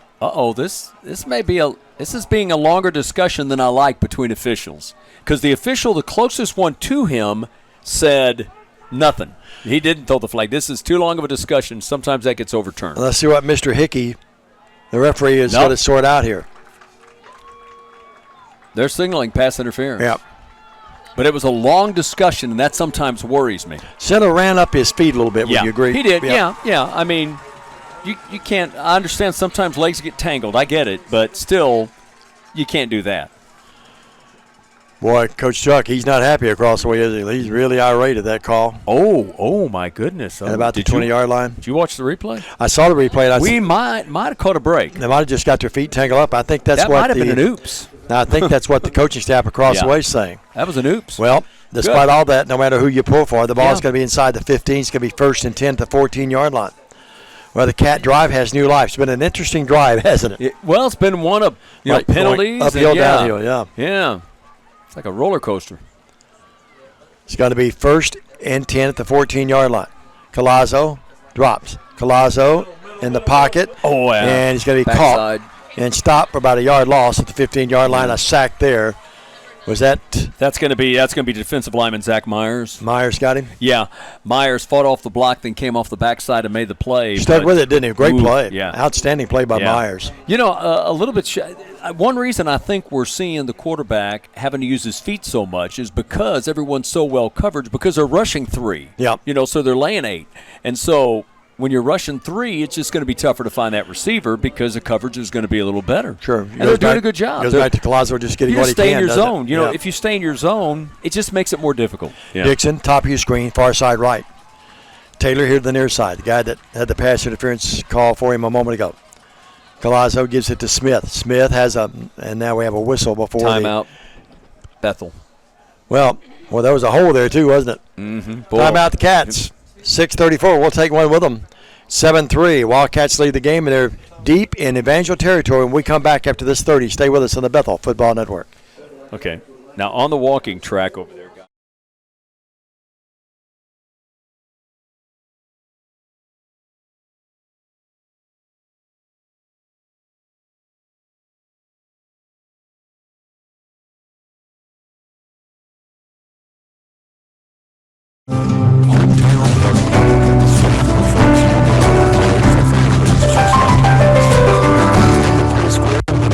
And online at hometownclinics.com. And we welcome you back here to the Bethel University, McKenzie, Tennessee, where the Wildcats lead at 7-3. 6:34 is what we've got remaining here in the first half of this one. On the opening possession of the game, Bethel went 3 and out, punt the football. Evangel took it down, settled for a field goal, the bend not break for Bethel. And then Bethel on their next possession hit the touchdown, and that's about what we've been doing since that time. With 6:34 to go in the first half, it's still 7-3 Bethel on top. Yeah, both defensive units have made big plays in the game, and both offensive units have had their shining moments as well, but just not quite enough for either team to get any kind of big lead in the game. cut that back off. And I will tell you this, that Bethel, this drive is having a few more snaps than normal because of the penalties. Sure. That's going to make you have more snaps, Yep. but it is what it is. But, hey, if it ends up in the end zone, you don't complain about it. Remember, after the game, folks, we'll have the defensive and offensive player of the game. We'll have that announcement. The media members up here voting on that. Collazo has Smith in the pistol, moves him to the right, wearing that towel. Second down and 11. The ball at the 15-yard line.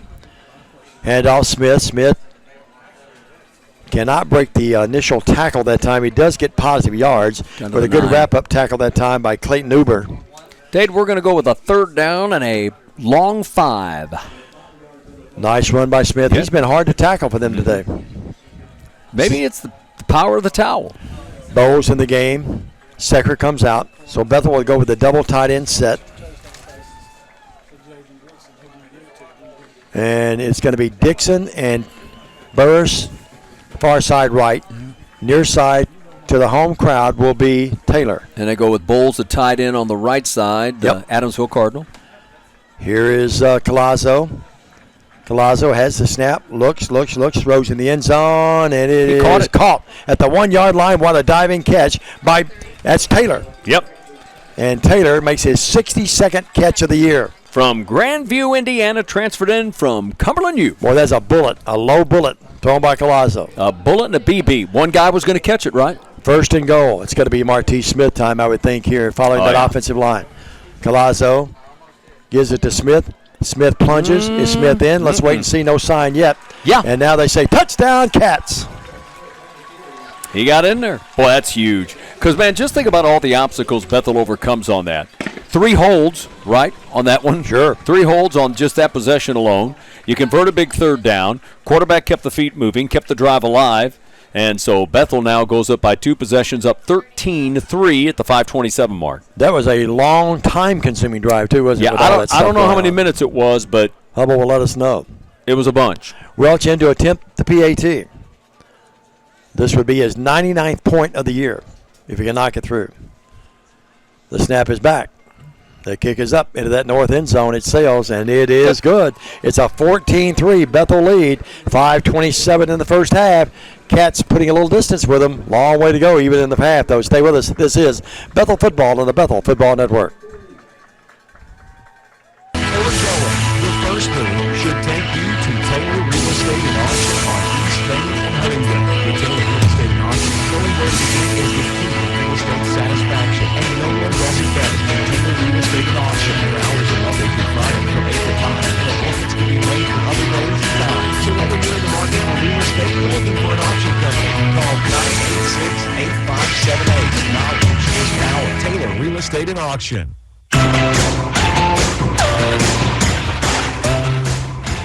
Welcome back, everybody. Well, understand that Braden Johnson was scratched right before the game. We were not advised of that, but that's okay. Nothing gets past Derek Hubble, our astute awesome. statistician. Awesome, man. He and Claire Craddock. They're all and over Johnson has been scratched, and that's why Welch is doing maybe a late injury. I'm not sure what it was.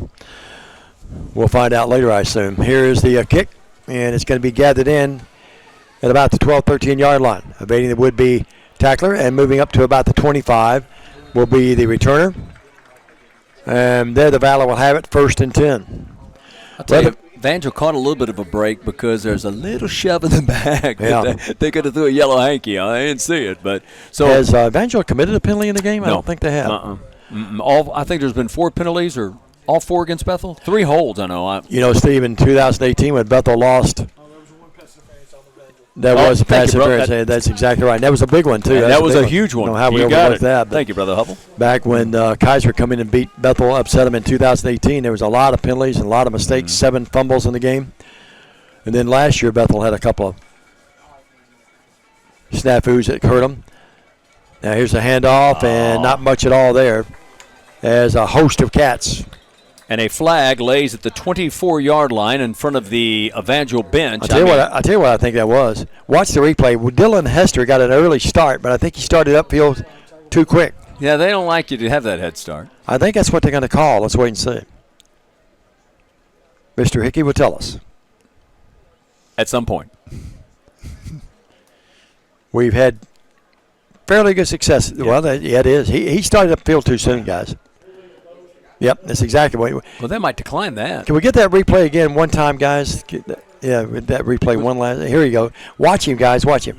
Okay. Watch. See, he takes off too soon. One step too soon. Yeah. Well, that was probably that's going to be a false start, and that was probably a dead ball. You got to take the 5 yards. So it's 1st and 15 now. The ball moved back to where? The 19, make it 20-yard line. Cats have a chance to get their paws back on this thing with good field position if they can hold them here. Of course, Evangel wants just the opposite. Bethel threatening the blitz. They throw it underneath here, and it's a low pass and caught by Dylan Hester. But, Steve, almost been better if he dropped that thing, wouldn't it? Yeah, he didn't need to catch that, and that worked out pretty well. On the tackle was Franks. Brody Franks, right, 25? Yep, exactly. He made the tackle. He got in there and just tossed him down to the turf. That's a loss of 3. They're going backwards. Back to the 16-yard line. So it's going to be second down now and about 17 yards into 18 yards. Yeah. 19 yards, Derek Tubble tells us. One shy of 20. Well, the winner of this one advances to the round of 8. You can't say Elite 8 or Sweet 16. The NCAA has those rights. Oh, my goodness gracious. Yep. Are you kidding? That's exactly right. Moving back, Wakely moves out of the pocket, running for his life, going to run out of real estate and run out of bounds. That's a loss. 15 or so. I think he got back the line of scrimmage, I think, Got to the 14. I lost 2 yards. Did he lose 2? Yeah, they pushed him out of the 14. They're going sure backwards. did. You're right. Eagle Eye Heyman, yes, sir. Wakely just in trouble from the get-go there, wasn't he? Yeah, that wasn't going to work. 4:04 left. Now we approach the 4-minute mark. It's 3rd and long. About 22. 22 yards. At least 20. And under 4 minutes. What do you got for 3rd down and 21 when you're snapping it at your 14? And here's the dilemma for Evangel. They're about to get the ball back to Bethel in good field position. Oh, yeah. Unless they can convert, they've got to get all the way up to the 35-yard line. Wakely drops. Wakely looks. Wakely throws. Incomplete. How fortunate was that? A leaping effort there by Parker Aguilera, but he couldn't come up with it. Dave, that went through his hands. That was a catchable football. Watch the replay here. I mean, that ball should be caught. I mean, he put that right on the money, and he just flat out missed it. Looks like he mistimed his jump a little bit, too, on top of that. Went up a little early. Boy, Bethel got a break there, no doubt about it. Well, back to punt it. Standing in the end zone in the purple. And it's going to be Ryan Connor. His longest of the year is 42. Or 52, excuse me. Wow. Gets it away. Boy, he got a good foot in that one. And that thing takes a great bounce and skitters out of bounds at about the 35-yard line. That's an outstanding punt under pressure. And just barely a breeze out of the north. Sure. Not much. I mean, that wasn't aided hardly at all by the wind. He rocked that thing. 3:25 in the first half. Bethel leads the game 14-3. And the ball will be marked at the 36-yard line. 1st and 10 for Mr. Colazzo in the game. Boy, you underestimate when you've got a good punter and you've got a good kicker. You just underestimate how that field flips. Like there's a great example. Bethel, you would think is going to have the ball about 50 midfield. Not really. Maybe even better. Better. Now you got it at 36 because you got a good punter. Same group. 50-yard punt? 50 yards. That came within 2 yards of his longest of the season. Colazzo puts Bowles in motion, sets the tight end down to the right. Those 3 down linemen again. That's what they've gone with, the 3-4 defense. Yeah. Colazzo play fakes to Roberts, throws underneath. It's going to be caught by Burris. Burris has been a big factor in this game. And they spin him down at about the 42 or 3 yard line. He's going to pick up about 6 or 7 yards. Colton Banks, the linebacker out of Frisco, Texas. He be a freshman. Made the tackle. Burris has been a big factor, hasn't he, guys? Yeah. 2nd and 4. Ball at the 42. Running and catching. Cats don't waste much time. Colazzo looking left. Now rolling right. Got some open space. They're trying to track him down. He's going to get the first down, and he'll be nudged out of bounds at about the 47 or 8 yard line. It's going to be the 47. It's going to be a first down, Bethel. Yep. Just enough for a first down. And again, you got to credit Evangel's coverage. It's been mighty good, but they're not taking the quarterback out of the equation because he's hurting them. Senior Steve, but he's been the player of the week in the conference 9 times. 2nd year in a row, he's been the offensive player of the year. 9 times this year or 9 times in his career. Yep. Wow. I think 5 this year so far. That's unbelievable. Colazzo play fakes, throws it, dropped. You don't see that very often. No, he threw that ball a little bit behind Burris. Yeah. You'll see the replay of it. Burris will tell you, though, he should have caught it. Yeah, Burris did everything he could to come back and make the play, but sometimes that's kind of tough when you're a receiver and you got to put the brakes on and try to come back and make a play. But Second down and 10 from the 47 with 2:29, 2 timeouts, 2.5 minutes to go. You got plenty of time. Don't panic. Well, the ball will be at the 47-yard line. And it's going to be second down and 10. Clock stopped at 2:29. Bethel leads 14-3. A touchdown passing, a touchdown running, and a 31-yard field goal by Evangel. That's been it. That's it. Colazo over the middle, and that ball is picked off. Picked off. A big pick that time by Nate Swafford. His third interception of the year.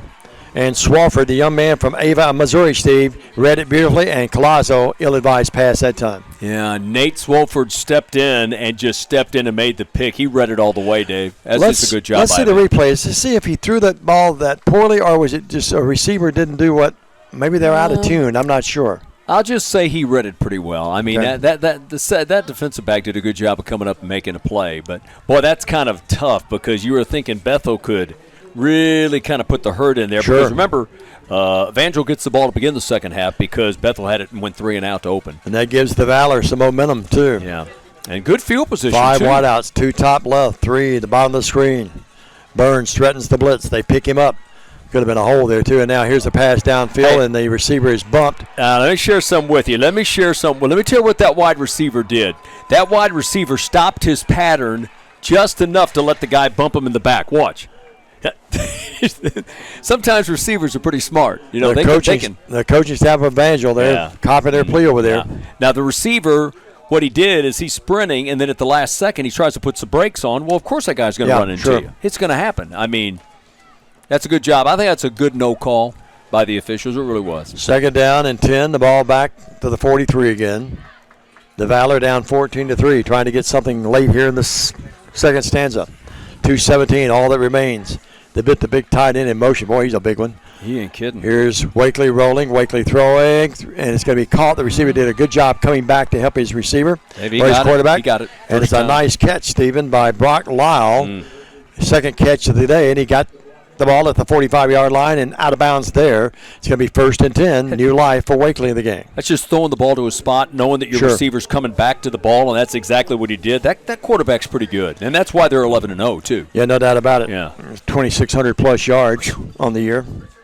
So, Dave, I think probably, 15 yards away from, being in field goal range maybe, but, with a $1:53 to go, clock ticking. They're thinking more, though, aren't they? Yeah. Now to minute 45, the ball at Bethel 45, 1st and 10. Another different-looking formation. Yeah. Now they had the blitz. Carter, they pick him up, though, on the blitz, and Wakely's going to roll here the near side and be knocked out of bounds at about the 43-yard line. Does Didn't kill get the much, clock. Maybe a yard. Yep, that's about it. Kills the clock. He's out at the 43, gains a couple, but if you're Bethel, you're okay with that. That ain't bad. They did a good job picking up Carter in the blitz, but that thrust in its own right, I think, forced that play to sort of out of sync in the game for the Cats. Clark in the game. Yeah, the running back did a good job picking up the blitz on the corner. Second down and about 9, or make it 8. The ball at the 43-yard line. A minute 34. And Blakely directing traffic. Here they come again with that blitz. Wakely.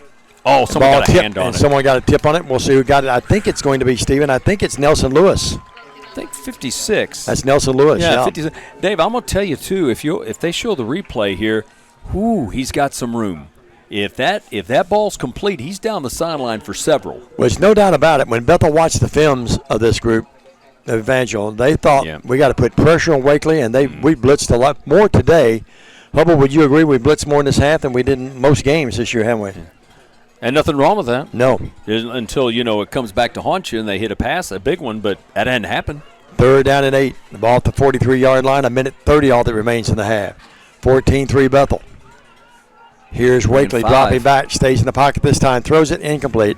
Good coverage that time by Bethel's Jalen Beasley. Boys, it's a tough decision. Brian Lyle, the intended receiver, excuse me. I'm sorry, Diamond. You got to punt this. You can't give Bethel the ball there because you're going to get the ball to start the second half. You've got to play field position. Well, they don't have the punter out of there. They don't have the punter out there. I think that's crazy. I mean, because if you don't make this, look where you're giving the ball up at. 4th and 8. A minute 24. Clock stopped after the incompletion. Blakely looks, throws, and tries to go downfield, and it is going to be caught. Oh, what my a catch. goodness. What a catch. What a catch inside the Bethel 15-yard line, and that is going to be caught by Dylan Hester. Gilbert was defending on the play from Atlanta. Really might have got away with from a face guard, to be honest with you, a little bit. But he just went up and made the play. And like I said a moment ago, definitely don't punt. Just gamble.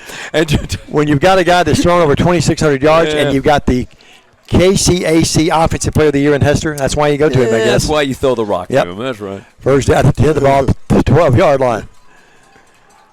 Blakely. Play fakes, rolls, and scoots out of bounds. And now a flag. Ooh, a late flag. It's a late flag. That's going to be a personal foul on somebody. They're looking at big number 78. Yeah. That's Jerry Harris. And he's easy to spot. And then one of the Bethel guys who's down there, too, do a little smack talking. That's could Beasley. Be on both. So Beasley and the big offensive lineman both. Personal foul. Oh, my goodness. That's a killer. Yeah, that is a killer. By the way, Jerry Harris, the offensive lineman we were talking about a moment ago, is from Star City, Arkansas. 6'6", 355. That's a big one. That's right. I remember that. You were doing the Georgetown game that day. I was mowing my yard. Well, the ball's inside the 5 to the 4. Well, that's a killer, Dave. Beasley would like to have that over. That's not a good thing to do it's right there. It's just not a smart penalty. No, not smart. Yeah. Well, we're down to 51 seconds. And it's going to be first and goal at the 4-yard line. Well, they made the big fourth down play, and then Bethel gives them a gift.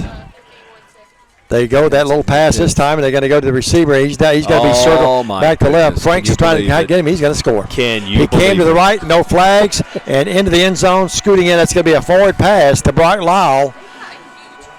And just like that, it's a 14-9 game, and Steve, you got to credit Evangel. They made plays in the field. Yeah. He reversed his field, and there was no one there. Look at the quarterback out there blocking. He sure did, just enough to keep Franks off of him. Yep. Boy, how big was that interception a few moments ago? You're driving if real you're big, doesn't it? Oh, my goodness.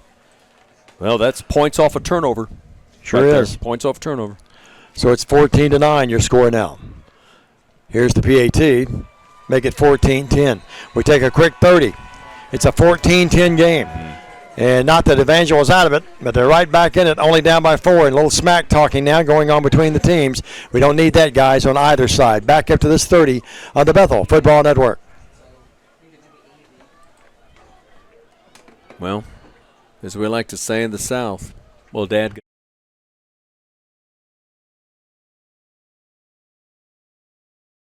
Utilities to have your lawns marked. Don't wind up in the doghouse. Call or click 811 before you dig. We want to keep you safe. Thanks for trusting the West Tennessee Public Utility District. Well, I'm just going to kind of, if it's all right, Dave, just kind of recap what happened. You know, Bethel's got the football, a little, right about 2.5 minutes to go. They're at midfield. They throw the pick. Evangel hits a big pass play on a 4th down when I really thought they were going to punt.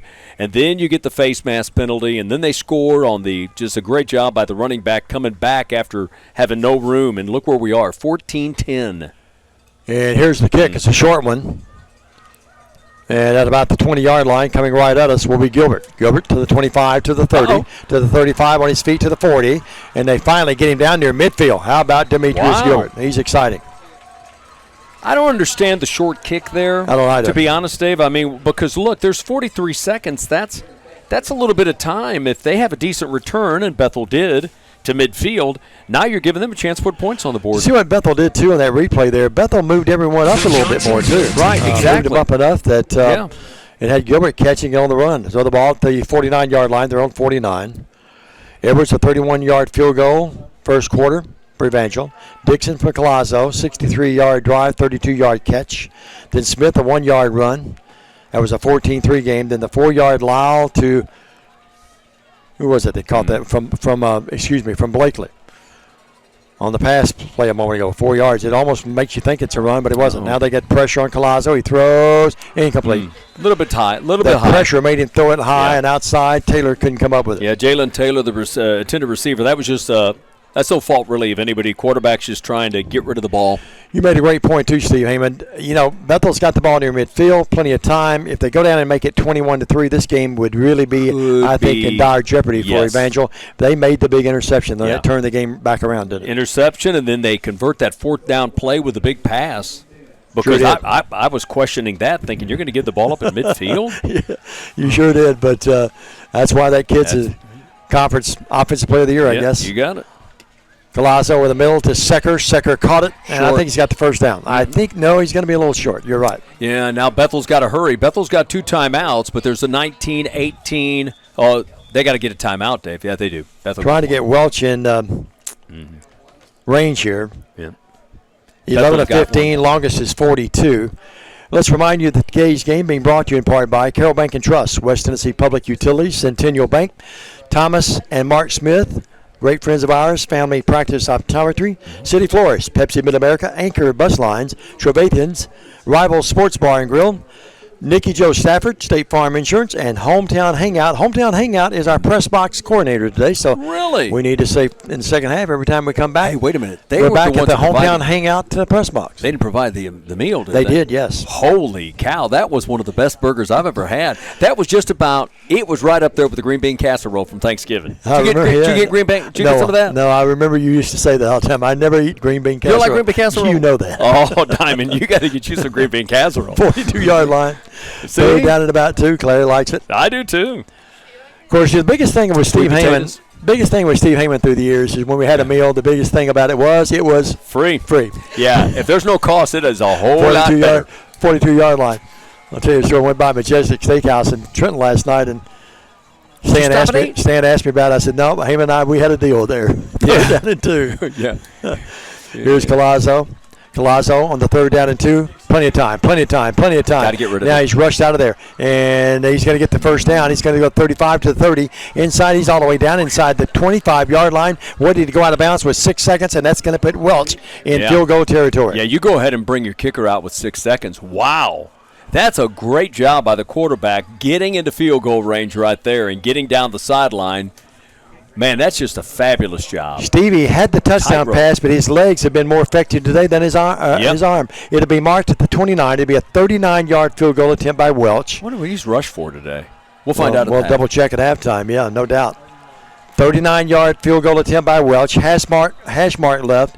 I think Evangel's going to call a timeout, and they do. Smart play there. 30 seconds. We'll take it with them, Tom. 30. We're back after this. See if the Cats can convert. They lead 14-10. 6 seconds left here in the half. Stay with us, everybody. The Johnsonville TVA Credit Union wants to finance your next car loan. Come in and get pre-approved before you go car shopping. Combining branch and Johnsonville TVA Credit Union will help with payments to fit your budget. Is your rent too high somewhere else? Bring it to Johnsonville TVA Credit Union. More locations to serve you in Cumberland, New Johnsonville, and Cumberland City. Johnsonville TVA Resilience Credit Union. Your lender of choice when it comes to borrowing money.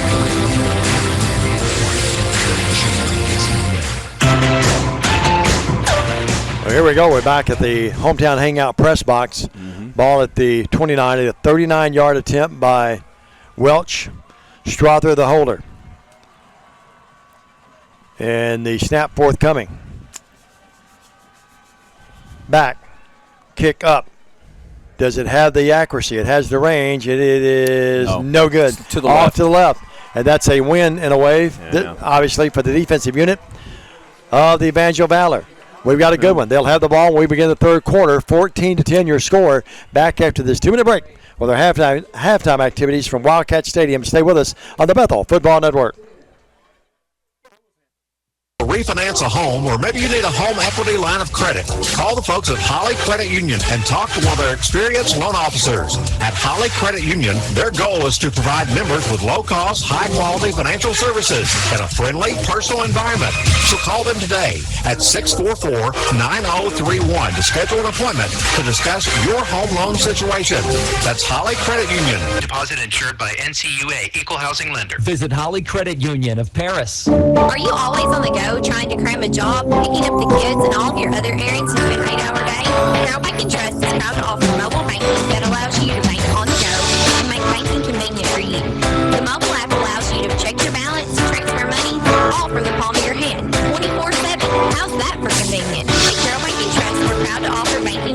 that fit into your busy schedule. Carroll Bank and Trust, equal housing lender, member FDIC. Always online at carrollbank.com.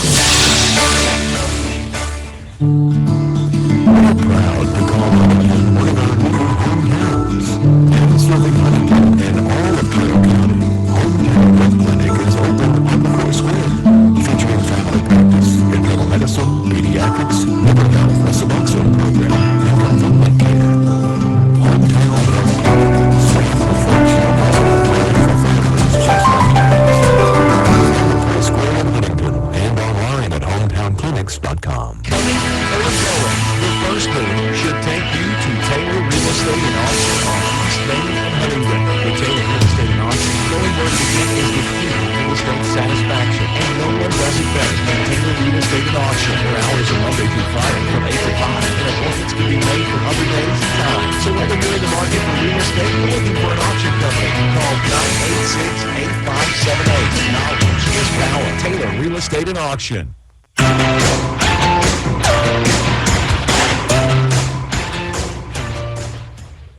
Welcome back, everybody. We have Abby with us. I think Abby's going to join us here in a few minutes. But, Steve, while we wait Abby to arrive, we're going to give you a look at the replays here, and we'll have Christopher and the gang here. Olivia, they've done a great job of those, and we'll go to the replays here in just a matter of moments of that first half. And I think we have 3 of them, Steve. We do. And listen, that a great first half, because that's where Bethel starts out. They go 3 and out, and then, we'll get a chance to see the Bethel touchdown. Well, listen, look at that. That is just getting behind the secondary, nicely done, running a great route, perfectly done, perfectly thrown football, too. Sure. Getting behind.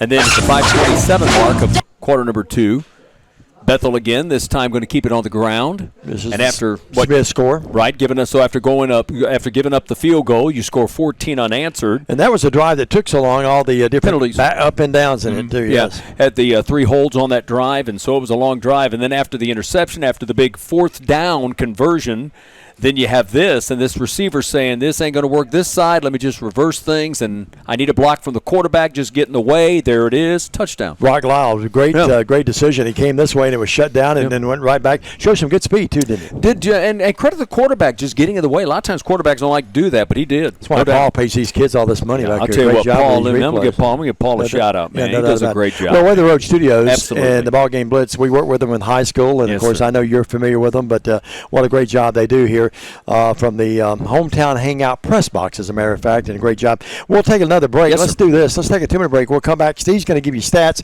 Abby Schultz, I think, is going to join us. I believe if she's still up here, is she in her booth? Hey, gal. I think Abby is with us. She's down the field. Yeah, we'll get Abby to come by and join us. We're going to, Steve, if you'll get the stats, we'll get Abby on right if you do the stats right now. Is that okay? Yeah, I'd love to. All right, let's go. First of all, on the first down side of things, Bethel 13 first down, 7 for Evangel, 7 for 10 for Evangel on the rushing side of things. And listen to this, Dave. For Bethel, 21 rushes for 92 yards. Evangel, 7 rushes for 10. 10 yards total yards of rushing in the first half for Evangel. That's shutting it down pretty good. You're only down 14 to 10. Passing yards, only 95 yards passing. Evangel only had, Dave, 105 total yards of offense technically in the first half. That's a pretty good job. Passing yards for Bethel was 101, so Bethel near the 200 mark for total yards. Meanwhile, here's one of the stats you don't like to look at on the interception side of things. One big one, and that's what turned things around really for Evangel to keep the drive alive, but they had the interception.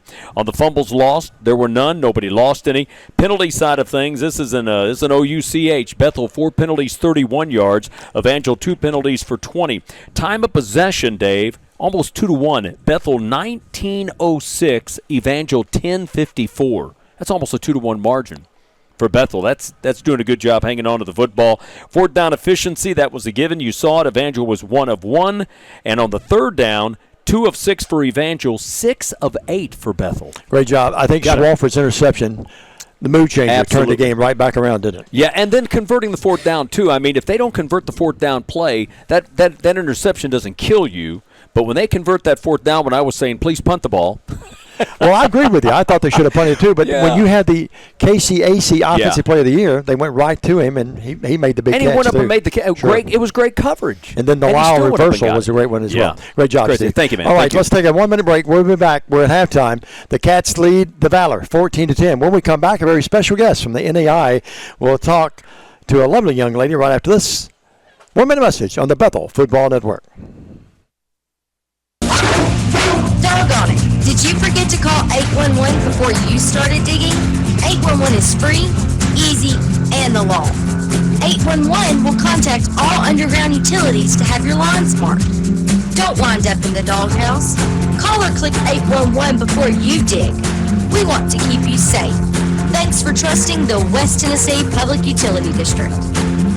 The Johnsonville TVA Credit Union wants to finance your next car loan. Come in and get pre-approved before you go car shopping. Come by any branch, and Johnsonville TVA Credit Union will help with payments to fit your budget. Is your rate too high somewhere else? Bring it to Johnsonville TVA Credit Union and lock in a low rate. 4 locations to serve you: Camden, Huntingdon, New Johnsonville, and Cumberland City. Johnsonville TVA Employees Credit Union, your lender of choice when it comes to borrowing money. Member eligibility and loan approval required. In federally insured by the NCUA. One of the great pleasures of doing play-by-play and being an SID through the years is the great people you get to meet along the trail, along the journey. And we're joined by Abby Schultz from the NAIA. And Abby, first of all, let me say just what an honor it is to have you here. We were looking for a game administrator, and Brad called me that day and says, "We've got one." And I said, "Who is it?" And he said, "Abby Schultz from the NAIA." And I said, "Well, I know Abby, although we'd never met. I've seen you on the virtual meetings, those kind of things. But welcome, Mackenzie. Welcome to the NAIA second-round playoffs. And we've got a good ball game, don't we?" Oh, we absolutely do. Thanks so much for having me here today. And it's a beautiful day down here in Mackenzie. Yeah, and I of all things, I saved her a parking place next to the stadium and then forgot to tell her I saved her one, so we had to get her to go move the car. But it has been a good ball game, and you look at the stats, Bethel sort of dominated the stats to some degree, but that's why you play it out. And, boy, when Evangel has made some big plays, haven't they? Oh, they have, and it's great once we get to the playoffs. Anyone could win, and Sure. just the competitiveness that we get in all these playoff games. And no one knows that any better than Bethel fans, because back in 2018, favored over Baker, fumbled the ball 7 times. Baker walked out of here with a win. And then last year, Kaiser came in, and everyone was saying, well, where's Kaiser? I said, they're in Florida. I knew they were pretty good. They walked in here and beat us pretty good, and then went on to the national championship game. Yeah, they had quite the run last year. Tell folks what you do with the NAIA.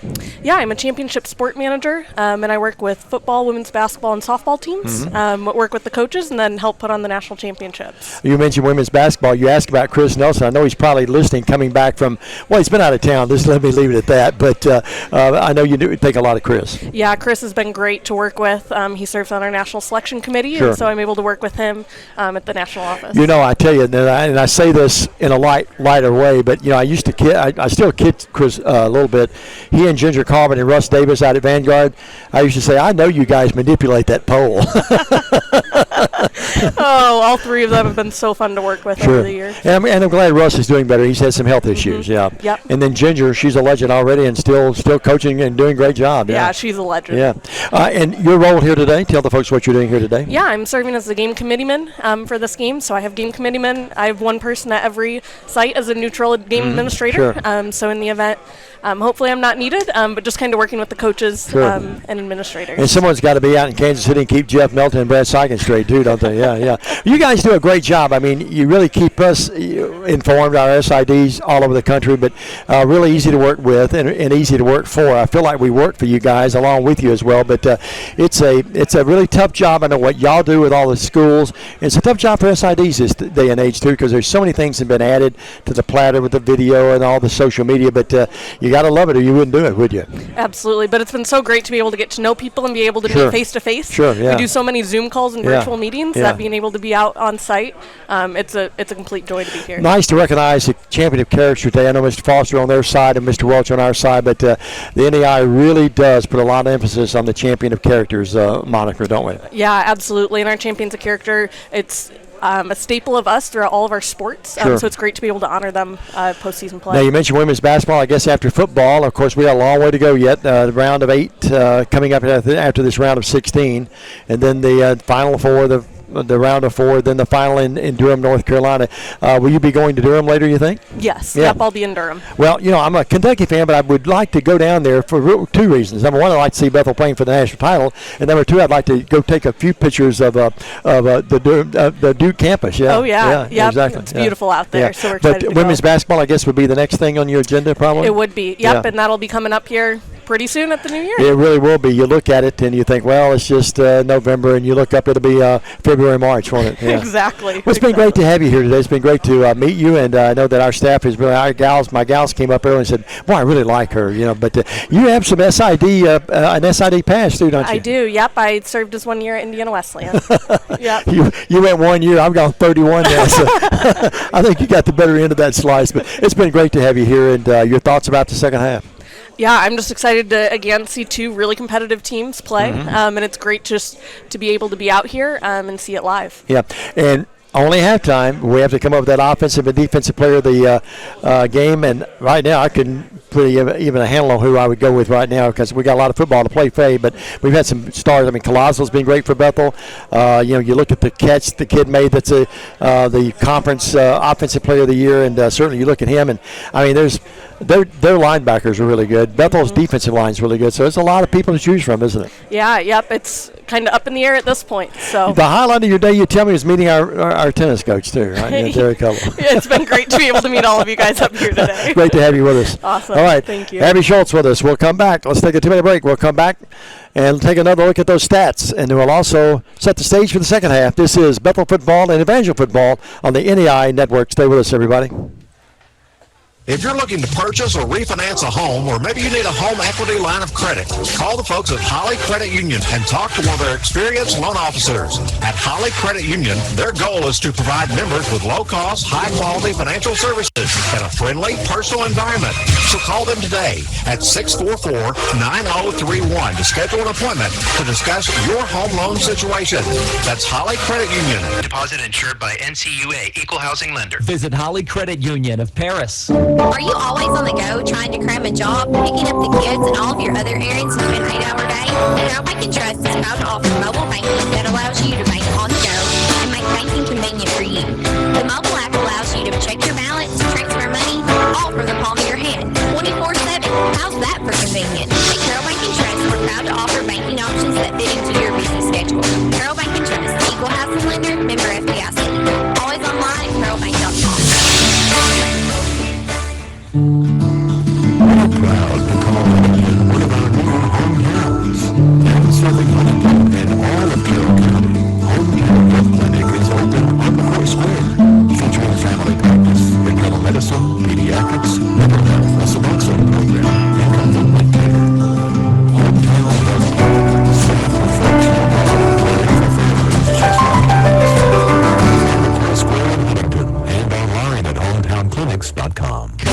Your first move should take you to Taylor Real Estate and Auction on East Main and Huntington. With Taylor Real Estate and Auction, going where to get is the key to real estate satisfaction, and no one does it better than Taylor Real Estate and Auction. Their hours are Monday through Friday from 8 to 5, and appointments can be made for other days and times. So whether you're in the market for real estate or looking for an auction company, call 986-8578. Knowledge is power. Taylor Real Estate and Auction.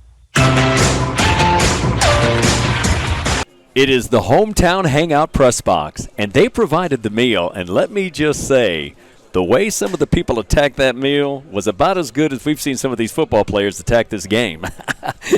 How do you spell piranha? I witnessed it. I don't know how to spell it, but I witnessed it. I witnessed it over there at the buffet table a few minutes ago. I just got my hands out of the way. Hey, let me take a look at some of the individual stats for this one for you. We had team stats a moment ago.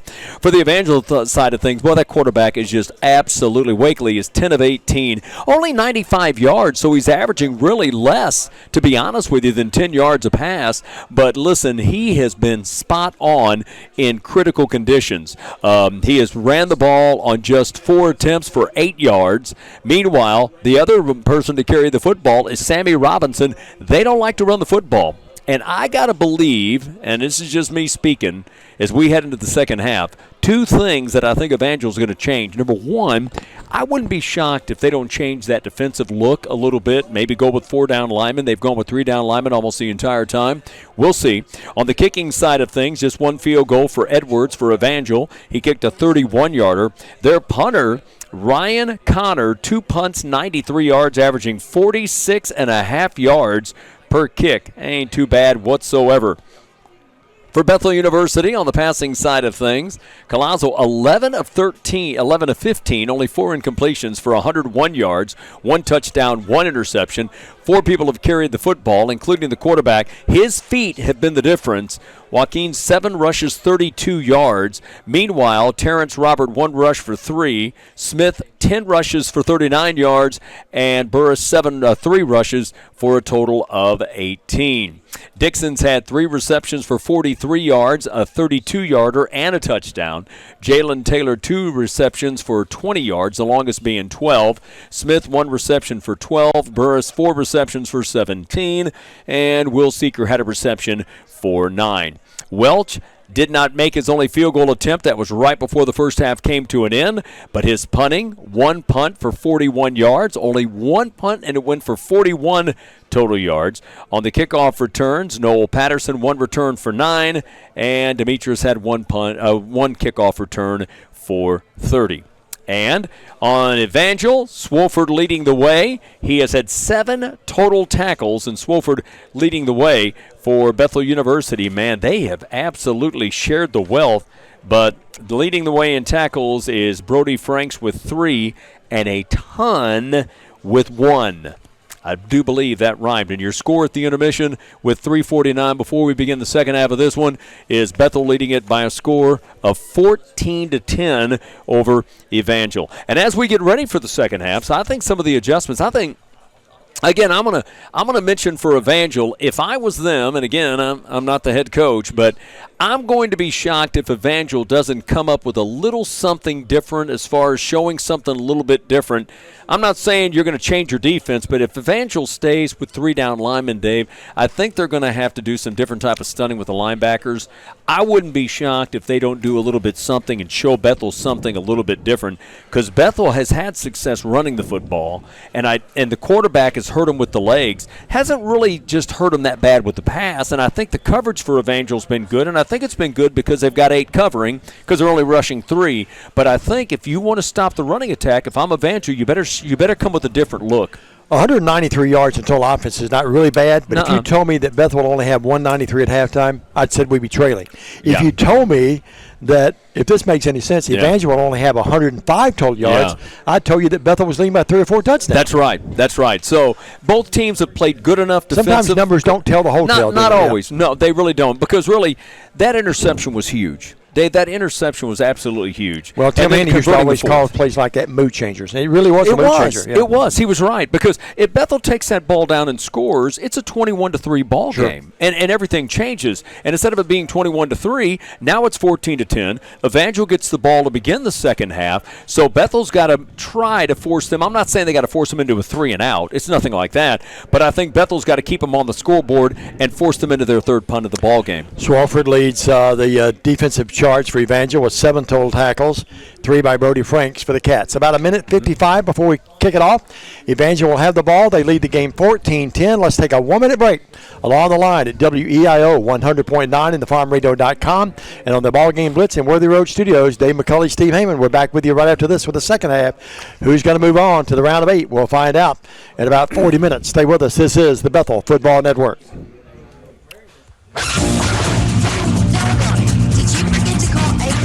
Before you started digging, 811 is free, easy, and the law. 811 will contact all underground utilities to have your lines marked. Don't wind up in the doghouse. Call or click 811 before you dig. We want to keep you safe. Thanks for trusting the West Tennessee Public Utility District. The Johnsonville TVA Credit Union wants to finance your next car loan. And get pre-approved before you go car shopping. Come by the branch, and Johnsonville TVA Credit Union will help with payments to fit your budget. Is your rate too high somewhere else? Bring it to Johnsonville TVA Credit Union and work with a low rate. 4 locations to serve you and your family in Johnsonville and Cumberland City. Johnsonville TVA Utilities Credit Union. Your lender choice when it comes to borrowing money.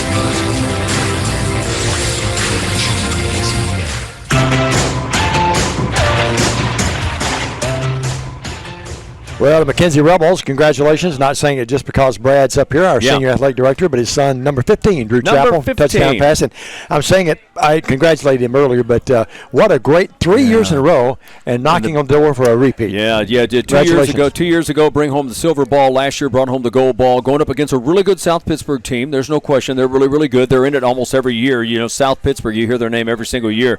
But how about the McKenzie Rebels? 3 consecutive years in the Clinic Bowl. That's awesome. And they've got an opportunity to win it.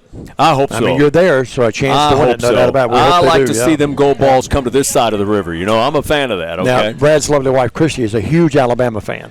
You're talking about the Alabama Crimson Tide? She gets really nervous to Alabama. I can't imagine how nervous she was last night. Well, today I saw the score 14-0. The first piece I thought it was Brad and Christy. Of course. Well, here, let me share this with you while we're talking about it just real quick, okay? I was up in St. Louis watching a team play terrible in hockey, and so they were awful. And so I placed a call, and I called my cousin who's at the game from Milan, and he's at the McKenzie game, and I said, tell me what's happening. He says, well, McKenzie's kind of shooting themselves in the foot. They had 6 false starts in the first half, I think he said. I said, oh, they'll get that corrected. Here's Welch's kick to kick it off. Good luck to the Rebels. It's going to be gathered in at about the 15-yard line to the 20 to the 25. And special teams has been pretty solid today by both teams. And the returner is knocked down at about the 26-yard line, Steve. I think Brylan Jordan, the freshman out of Birmingham, Alabama, no, I beg your pardon. Yep, he was. That was him, in on the tackle. My bad. Yep. Wash was there as well. So the Cats set up shop defensively, and the Valor sets up shop offensively. We're underway. And again, Dave, too, I'm going to just reiterate this. It's not necessary that Evangel goes 3 and out. If you're Bethel, even if Evangel gets a couple of first downs, you just want to try to force them into a punting situation. You don't want them to drive the ball down and stick it in that end zone. 13 first downs for Bethel, 7 by Evangel. 4 of those have been passing by Bethel, 6 by Evangel. Steve told you about they only have a handful of yards rushing the ball. Back and rushed out of the pocket. Now throwing incomplete.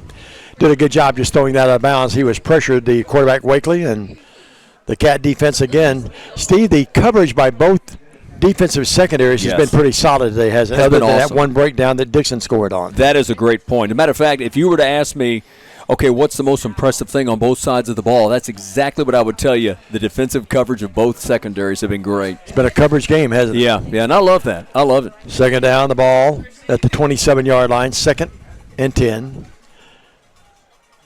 And the quarterback back there again, dropping, looking, throwing. Did he catch that? Unbelievable. What Great a catch. reception. My goodness. Coming down with that Wakely. is Paul Summers. Yeah, 13. Yeah. What a reception by Summers out of Tulsa, Oklahoma. Gracious. There was a long-time district attorney in West Tennessee called Paul Summers, too. Remember sure that? was, yeah. We know a district attorney, too, don't we? And a judge now. You're the Honorable Judge Claiborne Peoples. Well, and then you got Bradley Owens, who's now a judge. General Sessions Judge Owens, Michael Mansfield, Chancellor. We can go on and on. Claiborne Peoples. Yep. Of course, legendary in these parts. Well, that's a great catch, no doubt about it. Big one. Summers bailed his quarterback out that time. Here's a throw this time. Bad throw. And threw it behind the intended receiver that time. That's being Brock Lyle. They go to Lyle a lot, don't they? Sometime I'll say this. Your receiver can really bail you out of some jams. Sure can. And I'm not saying that quarterback's not a good quarterback. Please don't. I'm just saying he's got really good numbers, but he's got really good receivers too. Wakely will be now faced with a 2nd down and 10 at his own 40. I'm sorry? Thought I heard a Kaiser score there. 2nd down and 10. Wakely in that backfield, the running back to his right. Hands it to him, and nothing there at all for the running back, and that being Sammy Robertson. Nothing. Yeah. Matter of fact, I'll just be honest with you. I think the running back may have got his feelings hurt because Xavier King said, hello. Xavier King, the big guy. He's one of those guys from over at Haywood County. Yeah, Brownsville. He was a Tomcat, and the mascot at Brownsville High, at Haywood High, Stackmont. Tomcats backwards. Right. Yeah, okay. Tomcats backwards. I did not know that all these years. Stackmont is his name. Your favorite mascot of all time, though, is Chief Wanna-Win. Oh, Chief Wanna-Win. Dyer County, no doubt about it, of all time. 3rd down to 11. Well, a big 3rd down, no matter which perspective you look at it. Defensively for the Cats or offensively for the Valor. 3rd and 11 from his own 39. Blakely drops back in the pocket. They flush him out of there. He's going to throw it, and the receiver comes back and bails him out. A great play there. Great decision by 24, that being Jeremiah Barnes, Steve. Freshman from Tulsa, Oklahoma. I think his 2nd reception on the day, and he did. He probably came off his route, Dave, saw the quarterback scrambling, came back to the football. That's a smart job by the receiver. Neither one of these quarterbacks panic much, do they? No, not at all. Impressive. So from the ball up across midfield now to the 49 of Bethel. Clock running, 12:50 third quarter. Bethel leads 14-10. They led at one time, 14-3.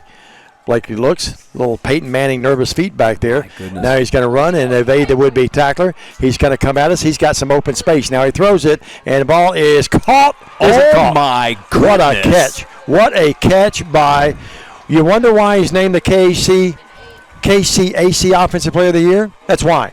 Hester, yes. Dylan Hester in traffic. And listen, that quarterback could have ran for 20. That was great coverage. He could have ran for 20.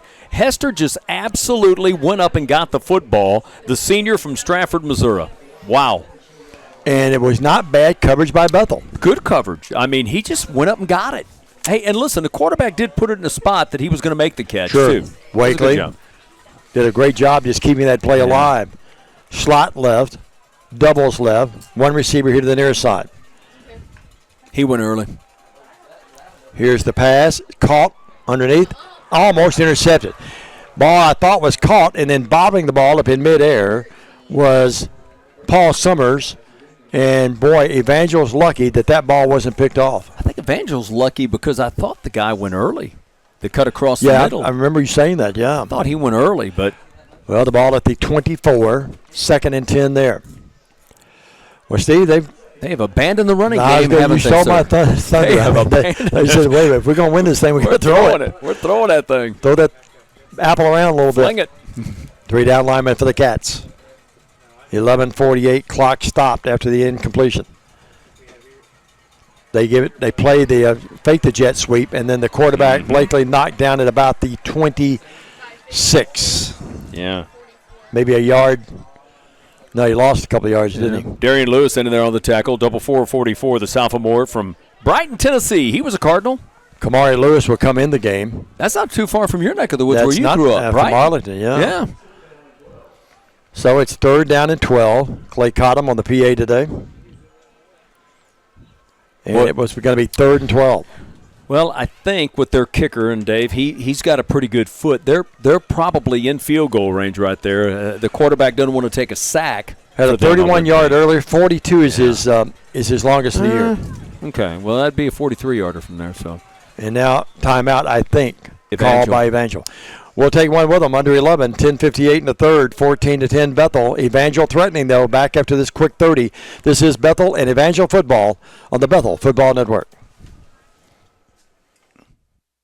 Home, or maybe you need a home equity line of credit. Call the folks at Holly Credit Union and talk to one of their experienced loan officers. At Holly Credit Union, their goal is to provide members with low-cost, high-quality financial services in a friendly, personal environment.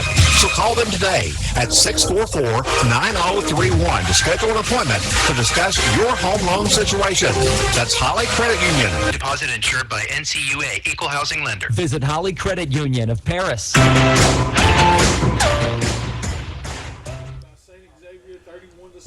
Here's some updates. Derek Hummel tells us St. X is beating Marion, Indiana right now. Indiana Wesleyan has already won. Georgetown's up big. Northwestern won in a tight one, 7-0. Grandview is winning their game as well. And St. Xavier, they're going to win. St. Xavier's up 31-7 in the fourth, so they're going to win. Kaiser's winning their game. Yeah, Kaiser up. So those are some scores. We'll try to get those to our PA announcer, Clay Cottom, in a few minutes. Clay doing a good job. He is doing a good job. Derek Hubble and Claire doing a great job in the booth with us as well. Chris and the gang here from Worthy Road Studios as well. 3rd down and 12, big play. 26-yard line. They play fake it. Wakely back in that backfield, runs out of there. He evades the would-be tackler. He's at the 20 and is hit hard there. And now flag. Oh, I don't think so. That looked like I don't think so. Brian Hughes. I think they may call targeting there. I think the flag is going to have something to do with the tackle.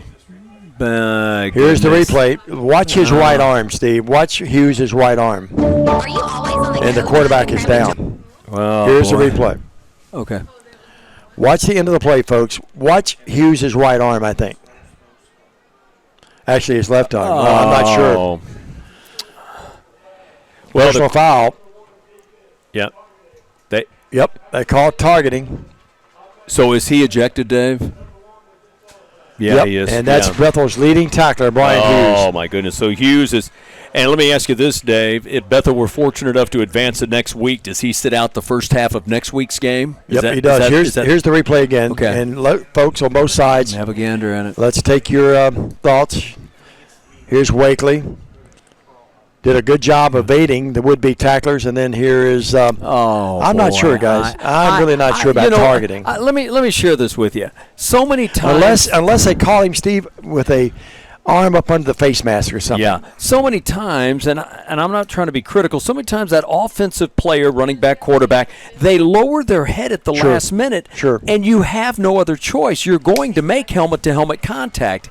It happens, but that quarterback, that's a leg injury, Dave. It has nothing to do with the hit to the upper body. It's his left leg, apparently. It's his left leg, and, boy, that would be absolutely critical. And Wakely being helped off the field across the way. Yeah, Wakely went down to the 20, so it's fourth down. The ball will be – no, it's first down. That's right, targeting, 15-yard penalty. Redshirt freshman Matt Allen is listed on their depth chart as the backup quarterback. So how many snaps do you think Allen's had? He is DeSoto, Texas. Yep. DeSoto High School. Yeah, he is. Matt Allen's in the game. Matt Allen, I should say. Man, how did a kid from DeSoto, Texas, find out about Evangel University in Springfield, Missouri? Well, as Coach Vic Wallace, the legendary Hall of Famer Lambeth used to say, every athlete has its own story. Matt Allen, it does. the quarterback. It's going to be 1st and 10. At the 10. Here's the handoff and running that ball and putting his head down and plowing his way inside the 5. They can get a first down to the 1. The ball was at the 11.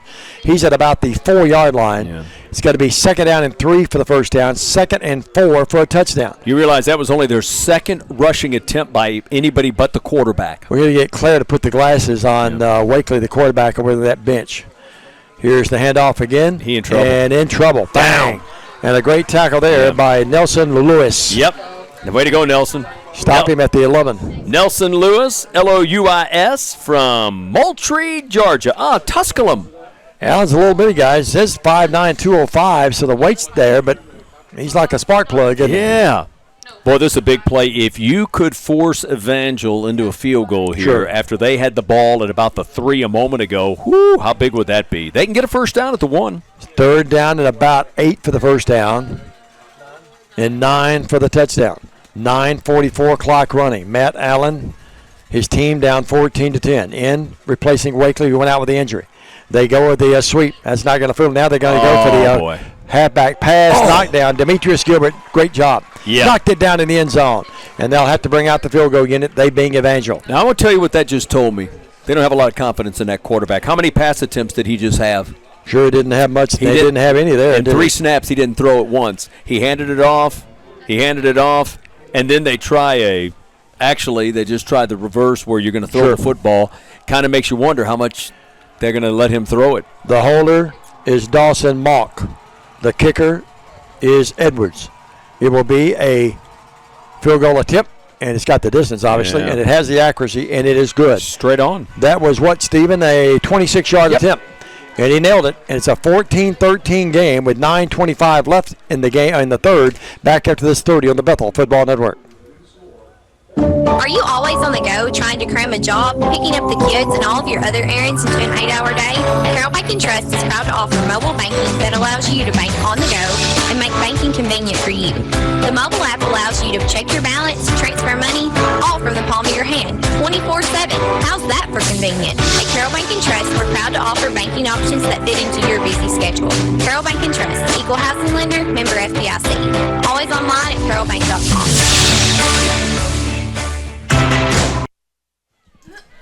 Wow, that's a crazy strange of just a kind of bizarre number of events, really, to be honest with you. You get the targeting, so Bethel lose their Brian Hughes is tossed from the game, leading tackler.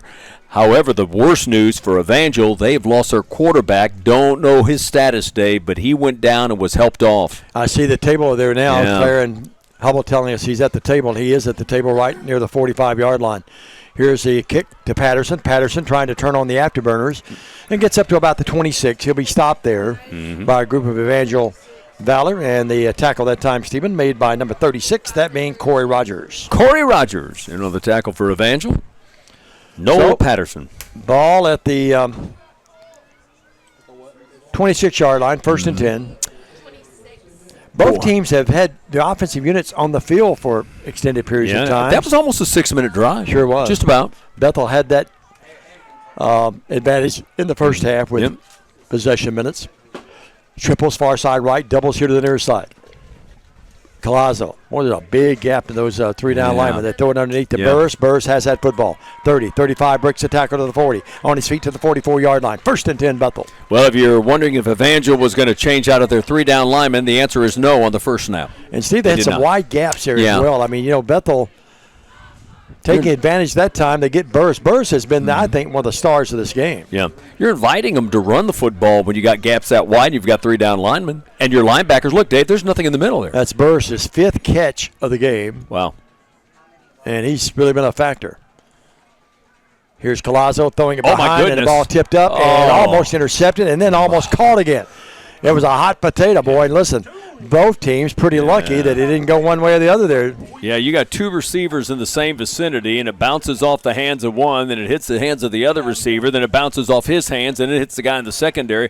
John Madden would have lived for that play. I really like Joaquin Collazo a lot. Yeah. Collazo the third, but his legs have been more effective than that arm. That was a really tough pass that time. Yeah.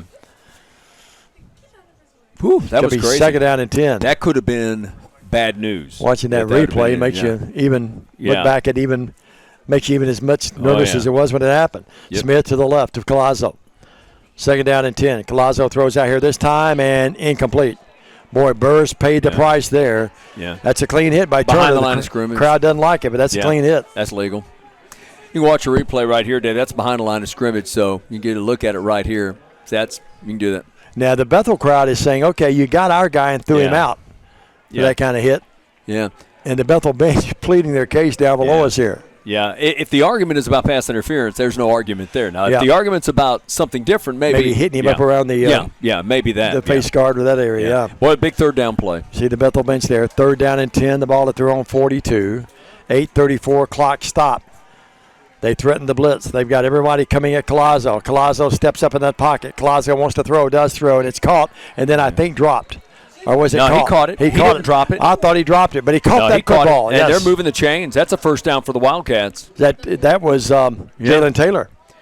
Spot him at the 45-yard line. So nicely done. Put that money, perfect pass. Nicely Dixon done. or Taylor? Who caught that ball? That's 37. Dixon caught it. Well, the money man, they went to it and he delivered. I thought he had bobbled the ball coming out, falling to the ground, but he held on. From Waverly, Tennessee. You ever been to Waverly? I've been to Waverly a couple of times, yeah. There you go. Had the tragic flood up there a couple of years ago. 1st down and 10. They give it to Martise Smith. Smith able to scoot his way, powers his way inside the 40 to about the 39. Big pickup there. It's going to be 2nd down at about 4. You know what Bethel's doing, Dave? They're using the pass to set up the run. Yep. They really are. I mean, they're passing the ball probably 3 out of every 4 snaps. Oh, at least that. And they're just setting up. They're just passing to set up that run occasionally. I'm going to call it Dixon time. Secker comes out of the game, Dixon in. Single coverage. The safety shades over there a little bit. I bet they go to Dixon here. No, they do not. No, they go the running on the ground. To Smith. Big hole. What do I know? 30, 25, 20. Smith is going to score. Touchdown, Bethel.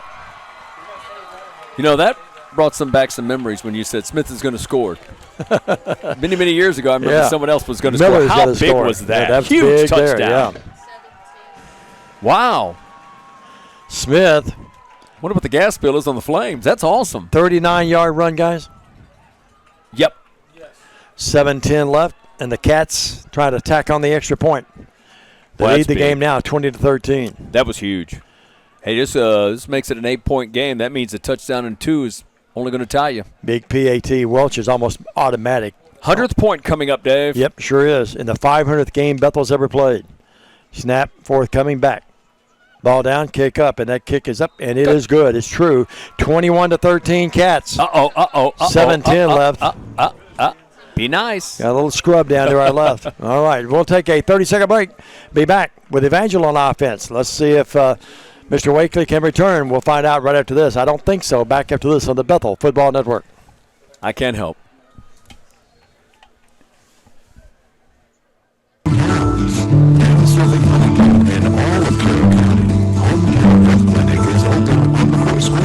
Featuring family practice, internal medicine, pediatrics, mental health,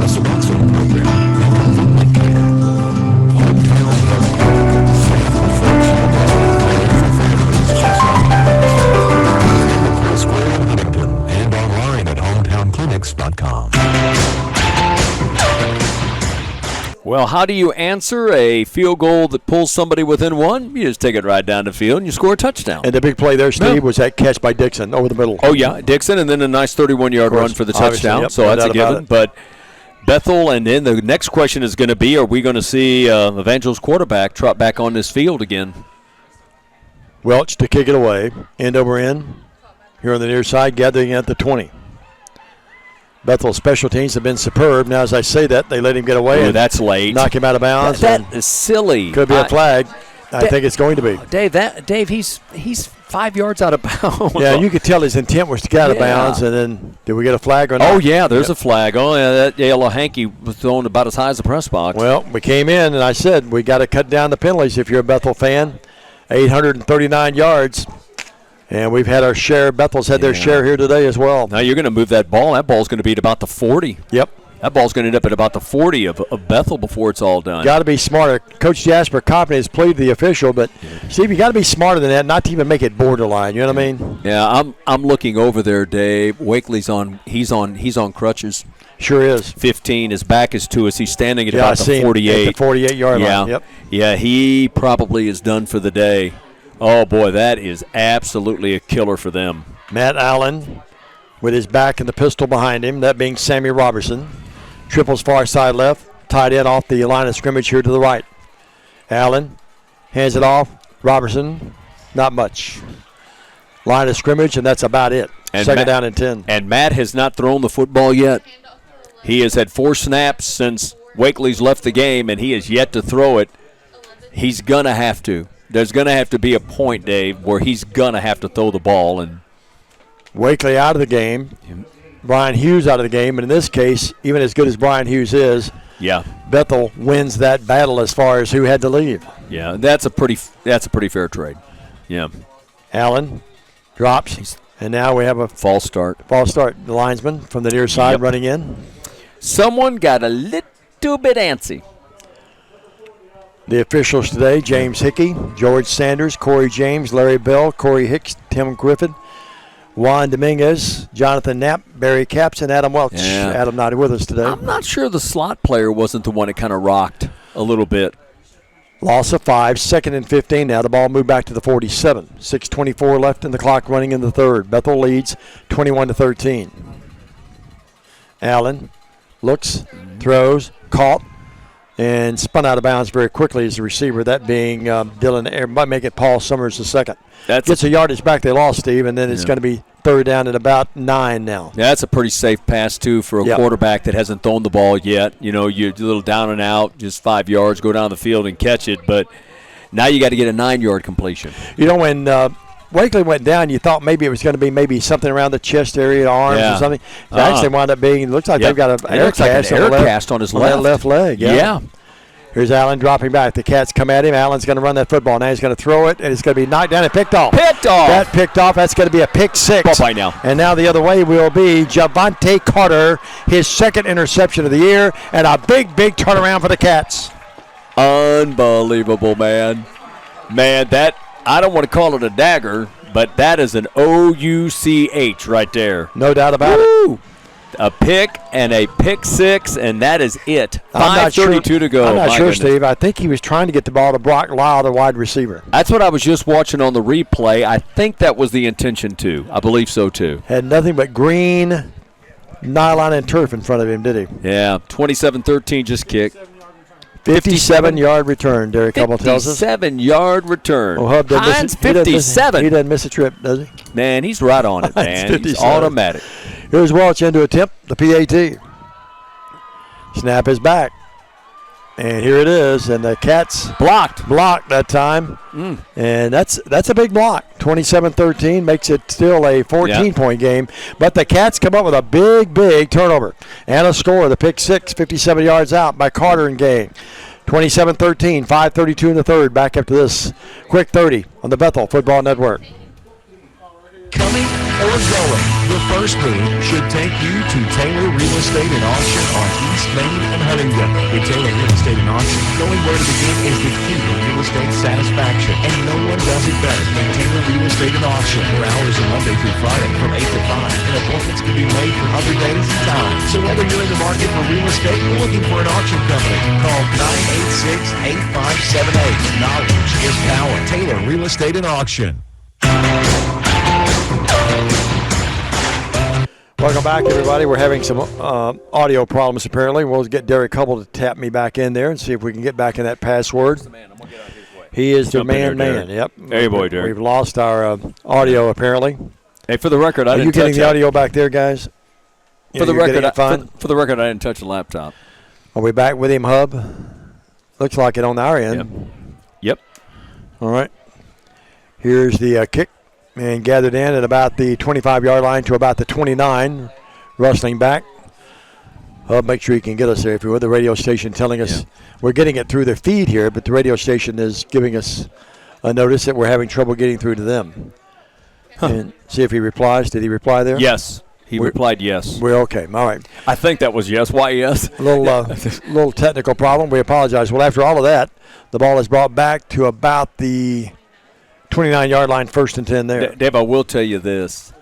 I'm going to refer to this as a must possession. Oh, no doubt. If they don't score possession, they're in a heap of trouble. Brock Lyle brought that ball back, I should say. Allen dropping back. He's going to run that football, and he's going to be upended and somersaulting his way to about the 34-yard line. And making the tackle was the freshman 28, Dave, I think. Kamari Lewis. Lewis on the tackle. Man, Kennesaw State transfer from Moultrie, Georgia. Wow. He went airborne. He really did. It looked like a somersaulting helicopter ride. I will say this. Allen's got a little speed. He does. He gets on the edge. He could be something.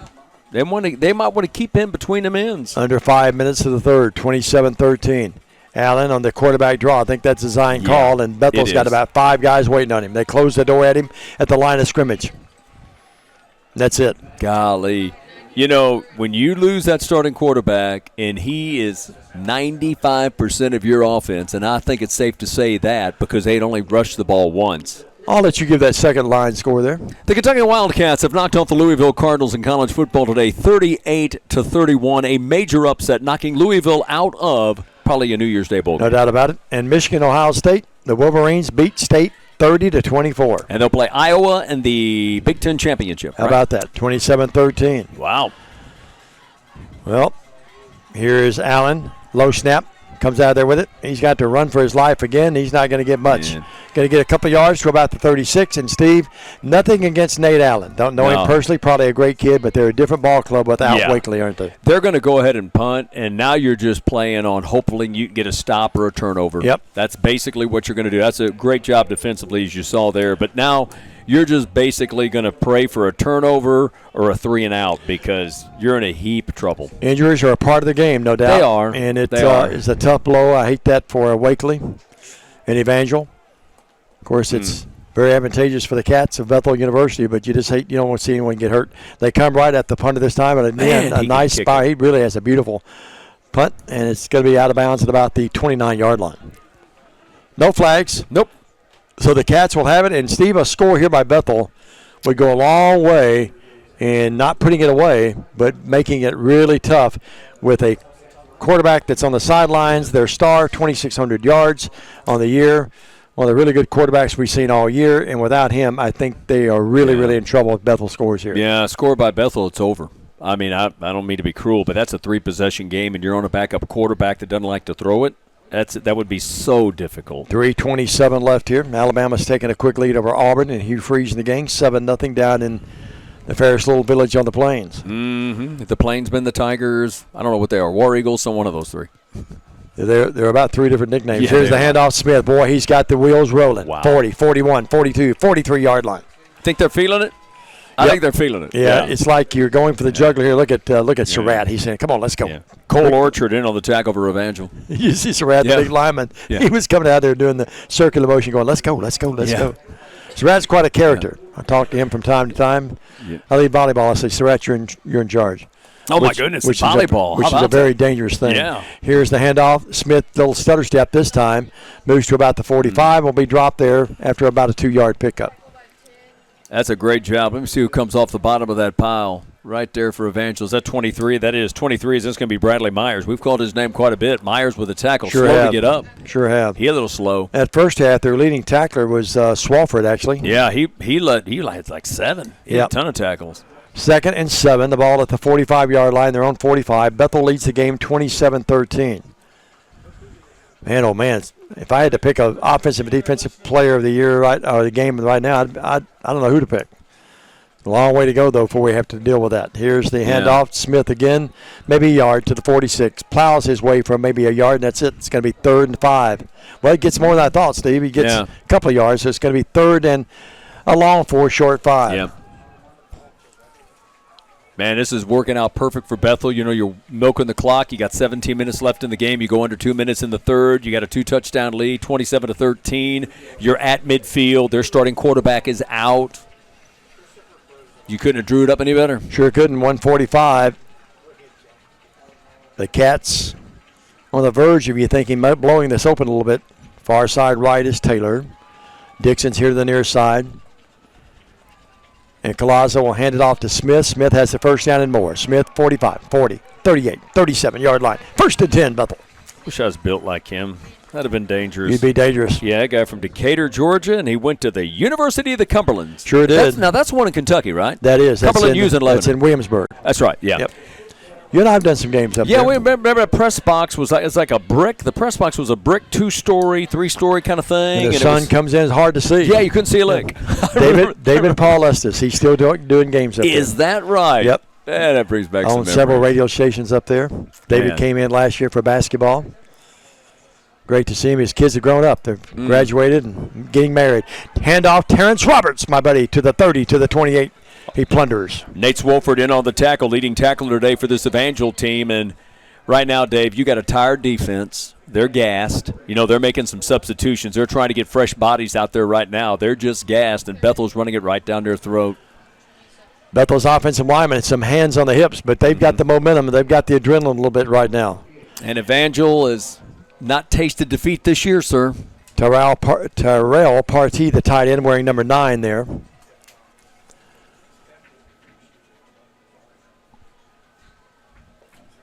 It will be at the 29-yard line. Shout out to Jen and Chris. Coach Chris Nelson and General. Oh, is that right, Coach Nelson? You know, he was a Yorkville Warrior. I don't know how many of y'all know that. Catherine Hannigan, our new softball coach, and her lovely family. They're listening and watching as well, so a big hello to all those folks. Remember, we called Chris's game when he was a Yorkville Warrior. Sure did. He He loved to shoot it, didn't he? Abby Schultz, first person she asked about today was Chris Nelson. Well, the ball will be at the 29-yard line. Timeout.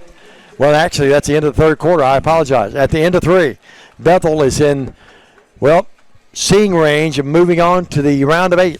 They have a quarter to go. We'll come back.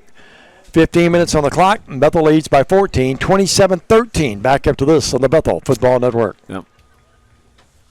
Doggone it. Did you forget to call 811 before you started digging? 811 is free, easy, and the law. 811 will contact all underground utilities to have your lines marked. Don't wind up in the doghouse. Call or click 811 before you dig. We want to keep you safe. Thanks for trusting the West Tennessee Public Utility District. The Johnsonville TVA Credit Union wants to finance your next car loan. Come in and get pre-approved before you go car shopping. Come by any branch, and Johnsonville TVA Credit Union will help with payments to fit your budget. Is your rate too high somewhere else? Bring it to Johnsonville TVA Credit Union and partner on low rates. 4 locations to serve you, and in Huntington, New Johnsonville, and Cumberland City. Johnsonville TVA Employees Credit Union, your lender of choice when it comes to borrowing money.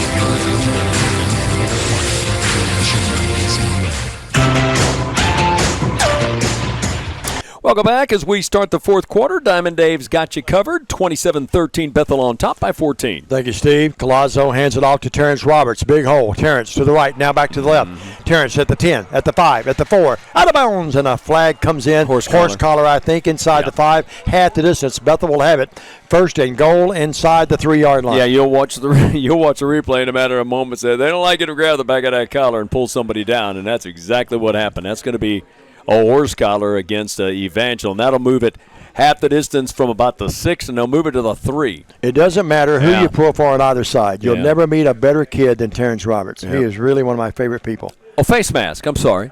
All right. I thought it was a horse collar. I apologize. Terrence from Chattanooga. Here's the replay. Here it is. See if he gets a little bit of the big face hole. mask. Look at that hole. Look at that. Look at that what hole. a move at the 24. See, a little face mask. He got them both. They could have gave him. Here's a multiple choice. You can go with a face mask or a horse collar. Either one. It's going to be first and goal. Bethel at the 3-yard line, just inside the 3. Collazo to Roberts to his left. Joaquin hands it to Terrence. Terrence, they shut him down after he gets about a yard.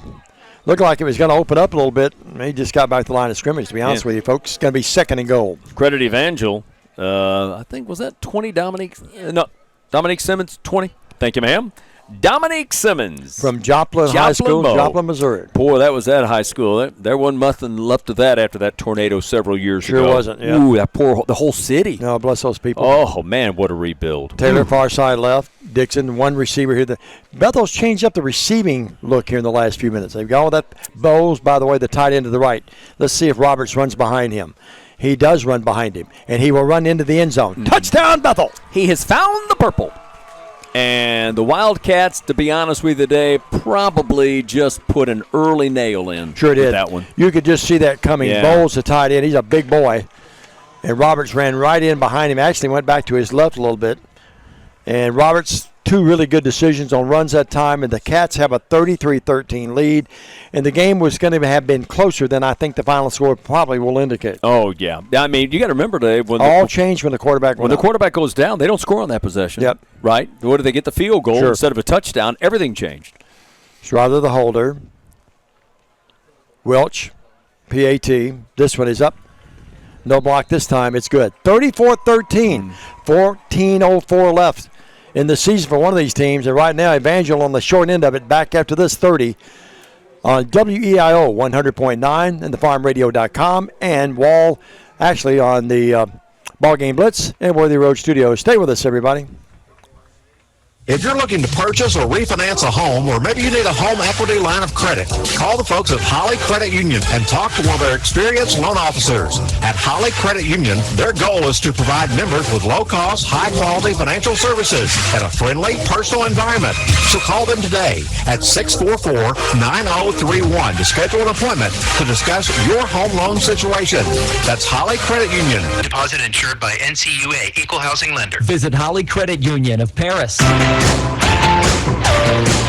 Dave McCulley, Steve Heyman, Paul Schultze, Derek Hubble, Claire Craddock, Christopher Reasons. And the rest of the Ledbetter family. Olivia Barlow and the gang up here in the press box with us. This is the Hometown Hangout press box. And by the way, again, let me just brag on the meal they provided. Wow. Boy, that was great. All 3 trips were great. They've done that a couple of times for us this year. Here's the end-over-end kick. And gathered in will be Brock Lyle. No, he'll just let it go behind him out of bounds. Or in the end zone, I should say. Got a little scuffle over there at about the 25-yard line. Good play there by the Cats, and that's coming out there saying, okay, now I'm not getting involved in this. But as you used to say and still say, I'm sure, Diamond, cooler heads prevail. Yeah, no doubt. Hornsucker was a guy over there, and he said, no, excuse me, that wasn't Hornsucker. That was Gabe Gray. He just said, let me get out of there. They got a sign going on. Be great, D. Be Check great, it D. out, man. All right. Got the sign going on. There was someone wearing orange. You know, they got a big game with Vanderbilt today. I think that probably is D. Hines. Tennessee won that big. They kicked off at 2:30. Oh, okay. So they probably haven't been just playing a ton long. But Alabama I'm sure and Auburn kicking off a little while ago. Yeah, the Iron Bowl. 34-13. Well, that win by Kentucky will get the Cat fans off Stoops for a little bit. Here's Allen dropping back in the pocket. Great coverage. Now he throws it back over the right side, and it's going to be caught, and the receiver is going to get the first down up to about the 35-yard line, and catching that ball is Eric Williams. Well, Allen did a good job buying some time that time, Steve, with his nifty feet. Sure did. And it's going to be a first down. Yeah, he had to get to the 35. That's exactly where he got, 1st and 10, but credit Allen. You know, he says, hey, I'll take a shot at this. Look at Allen right here on the replay. Running for his life, hits the receiver, makes one man miss and another man miss. Nicely done. Great kid, I'm sure, Steve, but he'd have trouble looking over that big defensive line, throwing it right down the field on them, wouldn't he? Yeah, he would, because there's some pretty big guys up there. Clock running, 13:20 left. Here's Allen dropping. Allen throwing as we say. Wide open. Wide open. And catching it and then dropped it. Oh, my goodness. Dropped by Brock Lyle. Body turned around away from him a little bit, but Allen, boy, he threw the arm that time, or had the good-looking arm that time, and threw it downfield. And probably Allen will tell you, and his receiver Lyle will tell you, probably should have been caught. Throwing it from Rolla, Missouri. Steve, he may have scored there, too. Yeah. Because, and it wasn't like it was underthrown. It was a pretty good pass. Sure was. Just dropped it. Second down and 10. The ball at the 35 still. They're on 35, down 34-13. Evangel trying to get some magic here late. Allen throws it, caught, and then caught quickly as a receiver. And the ball caught that time by Paul Summers, the second. Was that Carter that made the stop? Brody Frank's in the vicinity as well. Javante Carter's had a big game. Remember the interception he had? He's had some tackles here. We're going to have to take a look at these stats a little bit before we vote, I think, on our end. I'm sure people are voting already here in a few minutes. Oh, that's right. We're going to do the voting. Defensive and offensive player of the game. Now, that's just is that just for Bethel, or is that? No, it can be either team. Win or lose. Okay. It can be either team. Third down and then a long 5. They have the blitz coming at Allen. He'll see that. 40, 45, and will take some punishment, but he's got the first down. Nice tackle by Beasley in open space, but not before Allen gets the first down. Jalen Beasley said, "I got you, but not before you get a first down." He said, "I got you, little man." The little man says, "That's okay. I want to get the first down." I just wanted to get one more past the 45, and I did. Textbook tackle, though, wasn't it? Look at that. Beautiful. That's something. Great replay by Worthy Road Studios, the BallGame Blitz. They not only cover Bethel, they cover high schools, Trinity Christian. Paul and them, they do Union it all, University. Man. Listen, I hear so many great comments about Jackson them. Christian, USJ. Here's rolling Allen. Allen wants to throw, does throw, and it's incomplete. Nope. And one of the line, the guy. Hope he's all right. Yeah, I don't know what happened. One of the guys. The chain gang? The quarterback. Well, the quarterback went into the chain gang guy. The quarterback went down. The chain gang guy went down. The ball marker went down.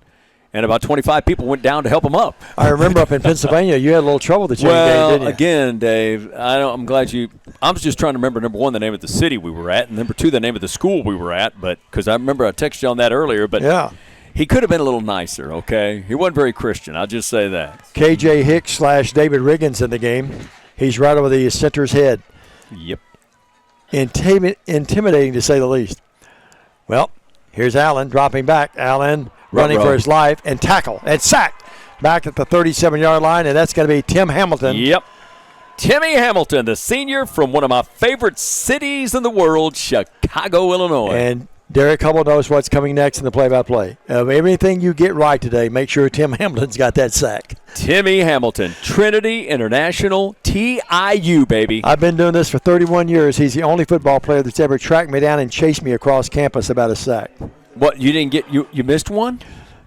He thought we missed several. 34-13. Oh, come – well, now, let me just see what I size finally said, Tim is. Tim, I'm sure you're a good guy, but go through your coaches. Don't track me down. Davey, 6'5", 243. You say yes, sir, and you walk away, okay? Third down past 17. You know me. Yeah, Here's a little bubble screen. It's going to be caught 40, 45, midfield. Puts them in manageable situation to go for it, and they have to at the midfield stripe. Ball caught on the little bubble screen by Brock Lyle. Lyle's a really good receiver, Steve. And looks like D. Hines may have been on the tackle from a former Tomcat. That's where we got the sign a moment ago. All right, the D. Hines sign. Yeah. Right, look at that. Yeah. That's a good little play right there. Got up the midfield. Nicely done. So it's 4th and about 6. The ball at midfield. 10:30 to go. You go for it. Evangel, the only prayer they have now to stay in the game, and Bethel may have jumped off sides, and they did. Sure did. They jumped off sides. Now it's going to be 4th and 1. And it was coming off Nelson Lewis. Hey, is the Chick-fil-A open on the campus of Bethel University, or do they take off for Thanksgiving? They took off for Thanksgiving, yep. Oh. So the ball. Oh, that's devastating. Well, I also had to cut out the Chick-fil-A coupons this year. Oh, well, then I wasn't going to go. My budget. 4th and a yard. Well, you should have told me that before I brought it up. 4th and a yard. The ball at the 45. Oh, we're losing control. 10-23. We're okay. 4th and a yard from the 45. Well, again. I'm thinking quarterback draw. Now, yeah, big play. I'm really serious. Now, they may give it to 11, but I'm thinking quarterback draw. Eric Williams is a running back. Speaking of number 11, now he'll move to the left. They changed it. Sure did. Well, to keep their season alive, they have to make this. Looked like the receiver left here too soon. Allen's going to be. He didn't get it. He did not at get the 45, and boy spun around. Nelson Lewis got a hand on him and redeemed himself in that play a moment ago. Yeah. Franks and others finished him off, and the Cat defense probably put this team right on the verge of winning this game. Yeah, that's your game. You know, that was probably your ball game right there. When he didn't get that yard, he needed a yard, and he did not get it, and that's just a great job. And that kid battled hard, too, to try to get the yard. He did everything he could, just could not get there. Good look at the crowd there by Worthy Road Studios, the BallGame Blitz. People wearing the hats and the toboggans, earmuffs. But, you know, with the sun and everything, not just a real – I mean, there was a slight breeze, but it's gone down. I mean, it's not that bad. It's always a little cooler down there, though, isn't it, Claire? I wonder why that is. Claire's been down there for soccer a bunch of times. Here's the handoff and plowing his way to the midfield stripe. And speaking of soccer, that's Marty Smith. How about Misty Aird and the Bethel Lady Wildcats? They're going out or down to Foley, Alabama for this round of 16 coming up Tuesday. How about that? Oh, boy, that's a good job right there. Not because I wrote it, but if you want to read a good article, read the article we posted about the journey of life that we wrote about Misty Aird. Did you mention Foley, Alabama? Let me Foley, tell you, Alabama. They got a restaurant down there, y'all, called Bon Secours. Because every time we go to the beach, we eat at Bon Secours in Foley, Alabama. It is muy bueno. Second down and 5. A little French and Spanish. Hand off to Smith. Second effort. He got really close, but he's going to be about a yard short or a half a yard short. About a yard shy. Tackle that time by Demarius Reynolds, a big defensive tackle from Broken Arrow, Oklahoma. Broken Arrow. Third down and about a yard. I suspect they'll use all the clock here. Yeah, 2 down territory. Yeah, no doubt. Just use every bit of it. I mean, you know, you're up by, 3 scores now, and you're about to go. Now, did they help me out? Bethel go to round 2 years ago? No, it was round 1 both times that Bethel was upset. Okay, all right. Got the first round bye this year. Gotcha. Handoff. Smith's got the first down and more to the 40-yard line. It's going to be 1st and 10 Bethel. Steve, this year they went to the 20-team playoff. Different format? Yeah. Okay. 13 through 20 played each other. There's the run by Smith. Boy, Smith has been just a workhorse. That's like 5 extra yards after contact. How many yards does he have on the game, Derek Hubble? Well, he had 39 the first half. Seems like he had more than that. But Derek Hubble, I trust his stats, but he's been a workhorse. He will be in the running for MVP of the offensive side of it, I think. I'm thinking you're right. How many? 126? Well, not a bad day at the office. He may have just got a vote from somebody up here. Not a bad day at the office. First down and 10. Bethel at the 40-yard line, leading the game already 34-13. And Smith again. And, Steve, you hit it on the head a moment ago. You're running the ball. You're utilizing clock. You're taking your time to snap it. Right. And you'll put the game away by just salting this thing away right here. Now, what do we have? I don't know. Cole Archard was the one that made first contact, 15. He'll get credit for the tackle. And we have offsides. Yeah, they were in the neutral zone, I guess, Dave. I didn't see anybody jump. They must have been in the neutral zone. Palazzo was so great with his nifty legs and feet in that first half. Be hard not to vote for him. But Smith right now may have the leg up on being the MVP. Yeah, if you were to do it by half, it would be hard not to give it to the quarterback. Sure. In that first half, 35-yard line. 1st and 5. 7:38 clock running and the season winding down for Evangel. They'll fall to 11-1 unless they can miraculously come back. Cats will move to 11-1. And, Bethel knows exactly what that feels like. Same thing happened to them last year. Sure. You go undefeated and boom. So 2018 lost. 2022 lost. Games that Bethel was favored to win. Marty Smith again. Look at him work. And he moves his way to about the 32.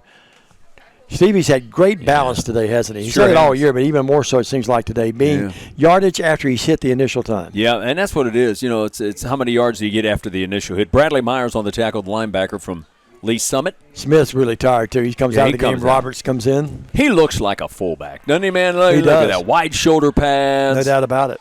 Gets the water bottle. He's talking to Caden, the trainer down there. Now, let me ask you a question, Dave, because I haven't had a chance to get a chance to do Bethel this year. Is this a new helmet they went to this year? It is. It is. Different kind of look? Yeah. Yeah, I like that. And I can't see it from here, but I like the looks of it, the design. I like it. Their record in this black uniform, they're undefeated, by the way. You keep wearing it. Here's Colazzo. Play fakes to Roberts on the fly pattern down there to the wide open Taylor. Touchdown, Taylor and Colazzo. Booyah. Yeah, that was a perfectly thrown football. Beautifully thrown. Dave, watch this replay now. I want you to watch where this ball ends up. Watch this. You couldn't have laid it. Look at that. Beautiful pass. Beautiful. And that time, the defender was trying to say that he pushed off. I didn't think so. And that makes it now 40-13. Is that bad when that screen goes off, Dave? I don't think so. I think we're okay. Hubble would get us tapped in there. Yeah.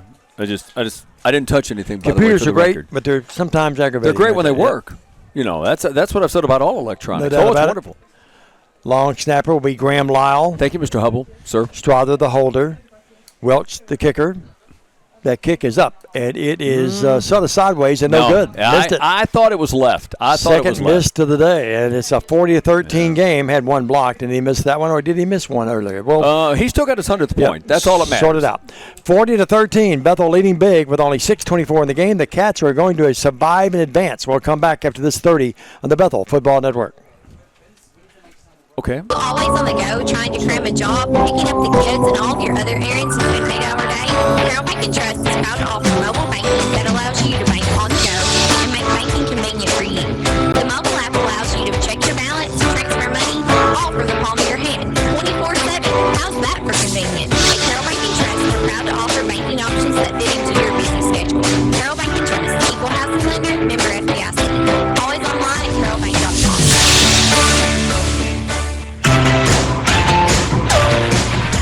Well, Bethel probably, if it wasn't put away, oh, man, look at it. What's his name? Give me his name again, Rowdy Dave. working the crowd. Look at Rowdy, man. Listen, can I be him one time? Why not being a nice crowd here today? A late arriving crowd, but a good crowd. Hey, does Rowdy work the basketball games? He does sometimes. Hey, let me be Rowdy one time. Can I be Rowdy one time? I remember when you would lose the Eagle. Yeah, I got knocked over by one of the football players spent time in the hospital. Remember the time in Mississippi where it got too hot on you?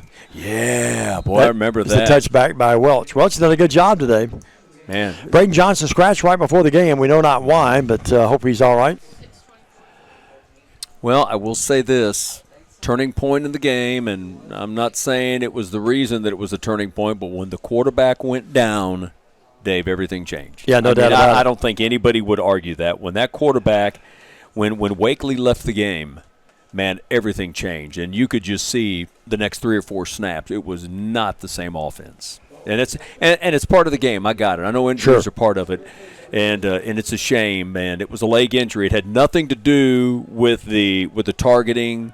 Had nothing to do with that because the injury was to the lower part of the body. Larry Joe Smith, one of the legendary folks here in McKenzie. He's listening and watching. All right, Larry Joe. I love Larry Joe, man. Here's the throw, and it's got to be picked off Gilbert. Gilbert picked that ball off the 48-yard line, and Demetrius Gilbert has that football. 3 interceptions, and ladies and gentlemen, 19 in his career. He's the all-time leader in interceptions in Bethel history. And we've got a flag in the backfield. Yep, sure do. Got a flag. That's going to be roughing the passer, I bet you. If it is, they're going to keep the football. Brock Lyle actually made the tackle following the interception for Evangel, but yeah, they keep the ball. Yep. We'll see the replay of that again. I missed it while I was watching the receiver downfield. I was too. Here's that replay by Olivia. Well, now they may Chris. not. They may not stay on the quarterback. Let's see. Let's see, and they get it. Oh my! Late hit. Yeah, Late he got hit pretty good. Proper call. Yeah. It ain't always easy to back off. I mean, I understand that it's not always easy to lay off. All right, hey, we're back to him.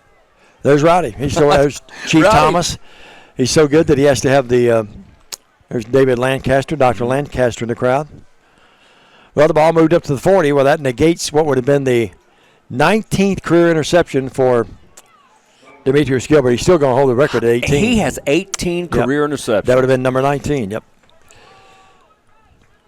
So Allen rolls right. Cats pursuing him.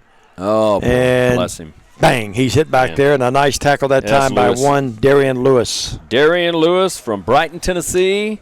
Now, Brighton is Tipton County, right, Dave? That is correct. Tipton County, that's what I thought. North of Memphis. Cardinals, Brighton Cardinals. Mm-hmm. Big school. Has always been a big school as far as enrollment size is concerned. It's a loss of a yard, Steve. Second and 11. Yeah, it's a pretty good little piece over there. Not an easy way to get to Brighton. No. I had a broadcast softball game once. We took a helicopter. I remember that. It was not easy to get there, brother. Did they drop you from it? I said, you drop me down. I'm not driving here. That's what happened to you. Here's Allen rolling this way. Allen backtracking, throwing a wobbler It's what caught a with catch. caught by one hand with. Can we see the replay of that? That's actually. Mr. Paul, can we see the replay? I want you to watch this catch. Yeah, watch this. It's out of bounds. It doesn't count. matter. I want you to just watch this. This is a great catch. Here it is. This is fabulous. What do you? It's like grabbing. It's like going to Lambert's Cafe and grabbing a roll. Yeah, when they throw a roll, you just stick your hand up. They're down to 11. Oh my goodness, you haven't lost your touch, buddy. This has been fun. Can we do this again? Yeah, sure. Triples. Basketball's coming up. Near side. We'll look at that schedule and love you to come over and help. We had a good time doing that last year. They have the Blitz on Allen, and Allen looked like a bowling ball that was just knocked right down. And boy, that's Hamilton again. Well, but Tim Hamilton was in the vicinity, so Mr. Hubble, if you don't mind, probably want to give that one to Tim, right? I think so, too. Tim needs to get that one, too, yeah. Tim Hamilton, yeah. Hubble, he was in the vicinity. Hubble's a taskmaster. Well, it's going to bring out the punter. And Patterson will drop back inside his 25-yard line. It's 4:55 left in the season for Evangel. Bethel's going to move on with an 11-1 mark, and they'll play next week. We know not where. We do not think it will be here. How late tonight do you think you find out, Dave? I should know by 8 or 9 o'clock. Well, call me. I will. Here's the kick, and one of his weakest efforts today. He's been a good punter today, but that time it goes out across the way. Two tie up at the 50. I mean, that was like blocking 101 going on, man. You had Brylan Jordan, and he was engaged with a Evangel player blocking to the 50. Oh, my goodness. Well, the ball will be out of bounds and across the way at about the 45-yard line. We'll talk to Mike Jasper after the game about this win. They'll move it actually around the 39. Hey, I'm curious, is there any basketball on campus tonight? Playing a doubleheader right now. It's the Thanksgiving Classic that Coach Britt scheduled today and tomorrow, 2 and 4 o'clock. Really? So men's basketball. Men's basketball. Now, who they got? Do you know? Tougaloo, Life, and Kevin Easley coaches Life, by the way. He sure does. The sharpshooter. Tougaloo, Fisk, and Life. Really? Bethel's playing Fisk at 4 today, and then they'll flip-flop and play Tougaloo tomorrow. I've always loved the name of that school. Tougaloo. Yeah. That's got a nice ring to it. 40 to 13. Let's watch a replay of this. This is how you make a play defensively right here. You say, gotcha. Right there. Nicely done. This is a really good Evangel team. They run into a buzzsaw with Bethel today, pulling away gradually. And again, losing their quarterback early in the third quarter. Went down with a leg injury. Yeah, because even Steve, if he stays in the game and he's healthy, and they don't score, but they make it 14-13, probably a different game. Oh, my goodness, you don't know that they'll win or Bethel would lose, but it's a totally different complexity. It's a totally different offense. Yeah, sure. It's just their offense is totally changed. It's totally different. Colasso hands it off, and boy, in the backfield this time, and Shalit back there. Yeah. That's one of those situations where Zach Myers, who made the tackle, that's one of those when I would have played. Watch the replay right here. This is where when you get back in the huddle, you're the running back. You look at all your linemen and you say, now y'all feel free, any of y'all, to feel free to block him next time if you don't mind. Mitchell Faulkner carried that ball, Steve. He's only got 270 yards rushing on the year. Mm-hmm. He's the guy inside the goal line that they give the ball to a lot. 9 touchdowns on the year. He's got 270 yards and 9 touchdowns? Yeah, that's sharp yardage. He's the guy in the red zone. Yeah, he's the guy they're going to give it to it down inside the 3. They give Smith the rest. Smith was coming out limping a little bit. He talked to one of the trainers. Let's hope he's all right. But they marked the hot dogs down.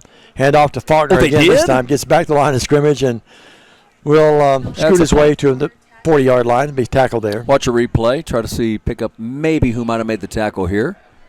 Just runs it up the middle. I had trouble seeing who made the tackle. So, punting situation, and this is only about the second, maybe the third punt. Help me out there, Mr. Hubble. Second or third punt for Bethel. Only the second. You win a lot of football games when you punt 2 times. I'm serious. You win a lot of games. Welch, in that first half, 41-yard average, only 1 time. And as they call time out of the field, we'll keep it here. 2:57 left. Tom Yarbrough has been our producer and director, and we'll start getting the tallies. And, Steve, I'm going to let you vote there, if you would. There you go. I'm not sure I'm sold on my defensive side yet.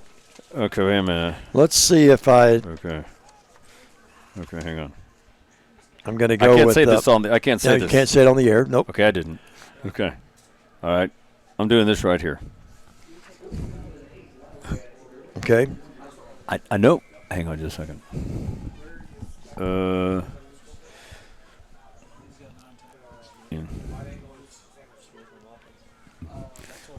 I'll take over this for you, though, Dave. Right. Nice punt. Everybody's getting away from the football. Should roll dead inside the 10. What a punt. It is still going down to the 6-yard line. Unbelievable. And down at the 6-yard line. Hey, wait a minute. A little help on the, if you do, help me out there. Leading tackler. That's what we went with. Thank you, sir. Doing a little tallying up here on our, we'll get Claire and Hubble to dissect those. Do we have the ones next door, too, from? He's supposed to bring them. Okay.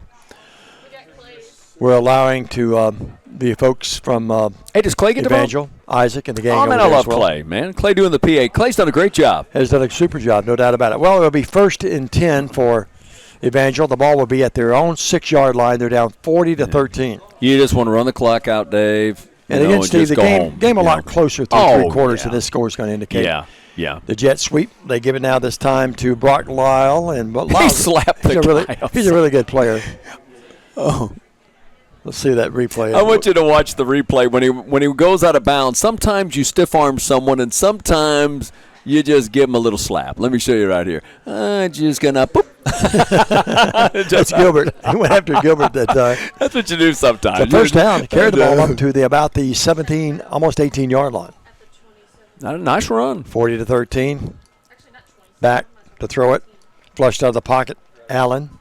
And scoots up to about the 19. He got a yard. Lewis, that's going to be number 10, Lewis, with a tackle. I think that's his 10th tackle of the game, I believe. Marquez Taylor? Oh, is it Taylor that got it? Was it 10? No, it was Darian Lewis, 44. Oh, I'm sorry. My bad. I'm sorry. Oh, okay. I thought that was 44 that made the tackle. Was it 94? Second down and 9. After all of that, low snap. Allen has it. Allen looking. Allen throwing. And did he catch it? I think he's out of bounds. Good effort. No, but out of bounds he's out. So, Dave, what do you think the practice schedule would be? Like tomorrow? Like, give me a ballpark. Like, what will Bethel do tomorrow? They'll not practice tomorrow. They'll look at film tomorrow. Okay, film. And they'll basically do walkthroughs and stuff like that on Monday. They'll go back to this turf Tuesday. With vigor. And then I sure do. I've often wondered, like, when you're in playoff mode like that, do you do anything different? You know, your game's still going to be on Saturday, but so video tomorrow, walk through Monday, and then pads Tuesday. They'll go back at it. Yeah, I got you. Now, I have seen them out here on Monday doing a lot of things, but not quite as much tempo on that one as it is on Tuesday. Pretty good weather this week too for the practice. And depending on where Bethel goes, if they have to go on the road, they're at home. Obviously, it changes things, but I don't think they'll be at home. But what our sources tell us, but if they go on the road, depending on the distance, Steve, whether they leave Thursday or Friday too, so it takes a day away from you. All right. Allen running for his life. Well, the guy, and Franks almost had it. Now late flag comes in late. Late flag. Wonder what over the line of scrimmage. I think he was past it. I was just about to say, Dave, if he wasn't past. Steve, the line of scrimmage is 19. He got was about at the 22. Wasn't he? Let's watch it on replay here. He was past the 20. All right. Yeah. And Ellsworth receiver eligible. My bad. Okay. All right. Well, I think he's still in the line of scrimmage. I'd like to see the replay. Thank you, Paul. Here we go. Okay. We may be wrong. He may have been behind the Paul 20. Schultz and his group. Okay, let's see. Man, they're great. Line of scrimmage is the 19. Let's see what he does here. Let's see where he throws it. 15. No, he's fine. He was fine. He was Ellsworth receiver downfield. Well, Dave and I, as you used to always say, we stand to be corrected. Yes. You remember all my sayings. I love that, man. 4th and 9, and with a minute 31. Here's what's going to happen. If they don't convert it, Bethel will just take the knee a couple times and run it out. They won't run it up anymore. No. You don't win anything by doing that. Wants to throw, sidestepping, throwing, and out of bounds it sails, and that's going to do it right there, folks. Yeah. With a minute 24 left. You know what I love right there, man? Let me show you, Dave. Javante Carter goes up to Matt Allen, pats him on the head. Yeah, that's big. You know, man, that kid's thrown into action. Javante had a great game, too. Yeah. He didn't think he was going to be taking any snaps. I guarantee Matt Allen. You're sure Javante's not in the running for – let me see that if you would. I will not announce it. When Matt Allen got off the bus I agree today, with those. Yeah. When Matt Allen got off the bus, when they rode in and they got off that bus, Matt Allen did not think he was going to be quarterback in this game. Right. You know, Dave, and it's a sad situation that forced him into quarterbacking. And now Bethel's just going to take some knees. Going to victory formation I here. love that. One of my favorite snaps. We never got to celebrate that in high school. I'm not sure what our victory formation guy's doing back there, doing a little dance. Oh. No need of that. Let's celebrate with class. 40-13 if you're a Bethel fan. And Collazo will go up under center, and we'll have to snap it one more time after this one. We approach the 1 minute mark. Mm-hmm. And let's see, this will put it down. Yeah, I'll have to snap it one more time, Steve. Yep. Play clock's at 20, game clock's at 57. Mm-hmm. And then by the time they mark it, he won't have to snap it again. Well, 18, Bethel bowed out first round. 22, Bethel bowed out first round. Round 2, after the first round bye this year, the Cats are going to advance. Yep. And technically didn't play in round 1 this year. That's correct? Exactly right. Different format. Yep. Hey. Well, Collazo bumped a little bit there. Yeah. But Colton Banks gets credit for the tackle. Now, Collazo's doing a little Texas two-step. I'm not sure what that's about either. But anyway, that's going to do it. No need to even have to snap it again. 20 seconds left, and the Cats and Evangel will meet at midfield. Coach Jasper and Coach Hebola, and they'll meet out there, and the Bethel crowd loves it. And they win this football game 40-13. We'll take a 2-minute break. We'll come back. Steve will have stats. We'll have analysis and post-game interview with Mike Jasper.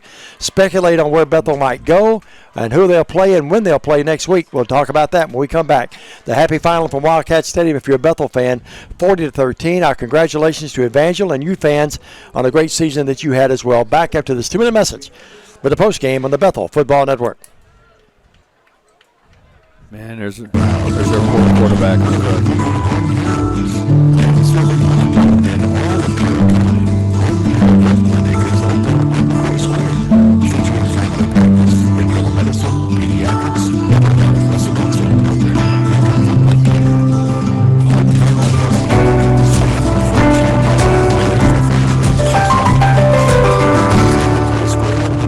And online at hometown.clinics.com. First move should take you to Taylor Real Estate and Auction on East Main and Huntington. Taylor Real Estate and Auction, going where to begin is with real estate satisfaction and no one does it better than Taylor Real Estate and Auction. Their hours are Monday through Friday from 8 to 5. Appointments can be made for other days and times. So whether you're in the market for real estate or looking for an auction company, call 996-8570. Now at Taylor Real Estate and Auction. Doggone it. Did you forget to call 811 before you started digging? 811 is free, easy, and the law. 811 will contact all underground utilities to have your lines marked. Don't wind up in the doghouse. Call or click 811 before you dig. We want to keep you safe. Thanks for trusting the West Tennessee Public Utility District. The Johnsonville TVA Credit Union will finance your next car loan. Come in and get pre-approved before you go car shopping. Combining branch and Johnsonville TVA Credit Union will help with payments that fit your budget. Is your rate too high somewhere else? Bring it to Johnsonville TVA Credit Union.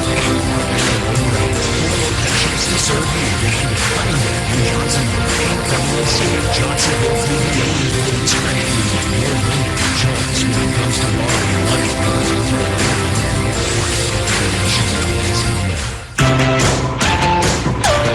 Welcome back to the Hometown Hangout Press Box. I'm Dave McCulley along with Steve Heyman. We remind you that any rebroadcast, retransmission, editing, or further use of this game today without the written consent of Worthy Road Studios is strictly prohibited. Paul Schultze will come after you and he'll get you. We remind you that Bethel, not only one of the entities that Paul and the gang do, they also do Trenton Peabody, Freed Hardeman, Union University, they don't do Freed anymore, Jackson Christian, Sacred Heart, and Trinity Christian Academy, and they do a great job, the replays and all the camera angles that they give us, and the most valuable player awards are being given out. We know that they are who they are, and we'll tell you right now that they are Martise Smith, and he wound up today, Steve, well-deserved, I think, rushing the ball today. Martise had 139 rushing yards on 21 carries. What a day. And a lot of that in the second half, too, Dave. No doubt about it. That was in the second half. Wow. And the well-deserved. defensive player of the game, they haven't announced it yet, but we'll tell you right now that it will be, it's going to be Darian Lewis. He had 10 tackles and 3 tackles for losses, and Darian Lewis is the defensive player of the game. So well-deserved by both guys. Absolutely. Stats, Dave? Yep, please. Let's do it. Team stats, first downs. Evangel had 15. Bethel had 23. Rushing the football, Evangel 23 rushes, 26 yards. You just don't win a lot of football games doing that, Diamond. 41 rushes for Bethel, 226 yards. Through the air, Evangel had 177. Bethel had 162. 36, 17 of 36 for Evangel. And Bethel was 14 of 20. They did have one interception each.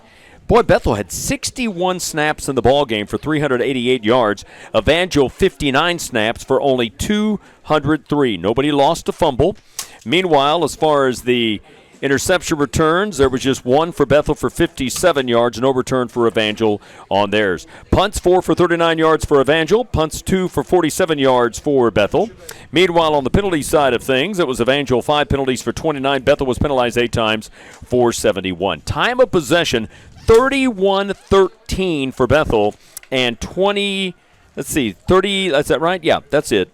My goodness, that is a length. 31-13 for Bethel, 27-23 for Evangel, so that got a whole lot closer. In third down efficiency, 75% for Bethel. They were 9 of 12. You win a lot of football games when your third down efficiencies are 9 of 12. For Evangel, they were 5 of 15 for 33. Just real quick, Wakely, who left the game injured, 13 of 24, threw for 145. And Collazo, 14 of 22 for 162. Leading the way in rushing for Evangel would have been Wakely. 6 rushes for 12 yards, their quarterback. And how about the performance once again? 139 yards is what they show from R.T. Smith. He had 21 rushes for 139 yards. And a big day for the kicker. He goes to 100 points, right? Andrew Welch, no doubt. You know, How about that? Rushing yards today by Smith, 139, 100 of those was in the second half. 100, yeah. And that was the reason why he received the award he did. Great job. Hey, what about Nate Swafford? He had a pretty good game. 3 tackles, 9 assists, a total of 12 tackles for Evangel. Did a pretty good job making some big plays. He was all over the field for him a majority of the time. And then Brian Hughes had the 4 tackles. Unfortunately, don't know his status for next week. I think he has to sit out. Believe he's got to sit out that second half, but he had 14. But Darren Lewis, 10 tackles leading the way for Bethel. Well, we ready for some replays? Let's get to it. You ready? Let's take go. Do we need a break? Right there. Go with it. I'm ready. Here we go. All right. In the first, we're going to crank it up in the first. I appreciate this. How about Bethel on the touchdown right there? Perfect pass. Nicely done. J.D. Dixon, 32-yard touchdown, and Bethel, after giving up the field goal, they go up by a score of 7-3. In the second, at the 5:27 mark, get ready to watch Marty Smith. He was the offensive player of the game. Check this out. Boom, into the end zone, touchdown, and Bethel's got the lead. And by the way, once they took the lead, they did not lose it, all right? Evangel right here on the touchdown. This was after everything went crazy. That's just reversing the field, and that's just a heck of a job right there. And credit the young man finding the end zone for the touchdown. Great block by the quarterback who later got injured. Second half, Bethel put a couple of touchdowns in the board in the third, and you'll get an opportunity to watch Mr. Smith again. Watch this, Dave. This is just poetry in motion. Great block on the edge, took it down the sidelines. Smith's going to take it into the end zone for the touchdown, and Bethel adds to their lead. Of course, ended up winning it 40-13. Not done yet. 5:32 mark.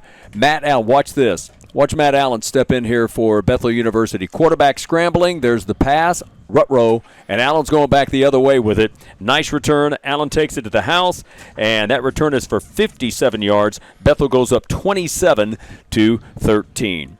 Moving on to the fourth. Bethel putting it in the end zone again. This will be Robert rushing it in from 3 yards out, I believe. Yep. Bethel makes it a 33-13 game. And then finally, with 6:24 remaining in the game, Collazo is going to hook up with Jalen Taylor. What a pass for 32 yards.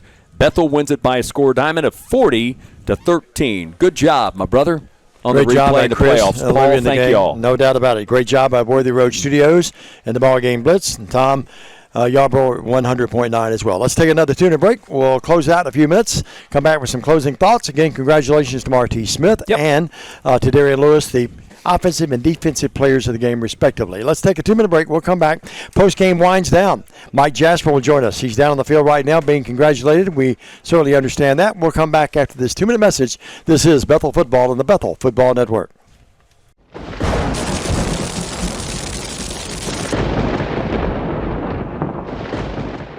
The BallGame Blitz Sports Network by Worthy Road Studios. With over 750,000 views in 2022, we are where you need to advertise. Please subscribe to our Worthy Road Studios YouTube channel and join the other 4,000 subscribers watching local sports. The Jackson Rockabillys, Union and Bethel Universities, USJ, TCA, JCS, and Peabody. Our multi-camera broadcasts include slow motion instant replay, on-screen scoreboard and graphics, and professional announcers. Thanks to the sponsors who make it all possible. BallGame Blitz Sports Network by Worthy Road Studios, the premier sports broadcast network in West Tennessee.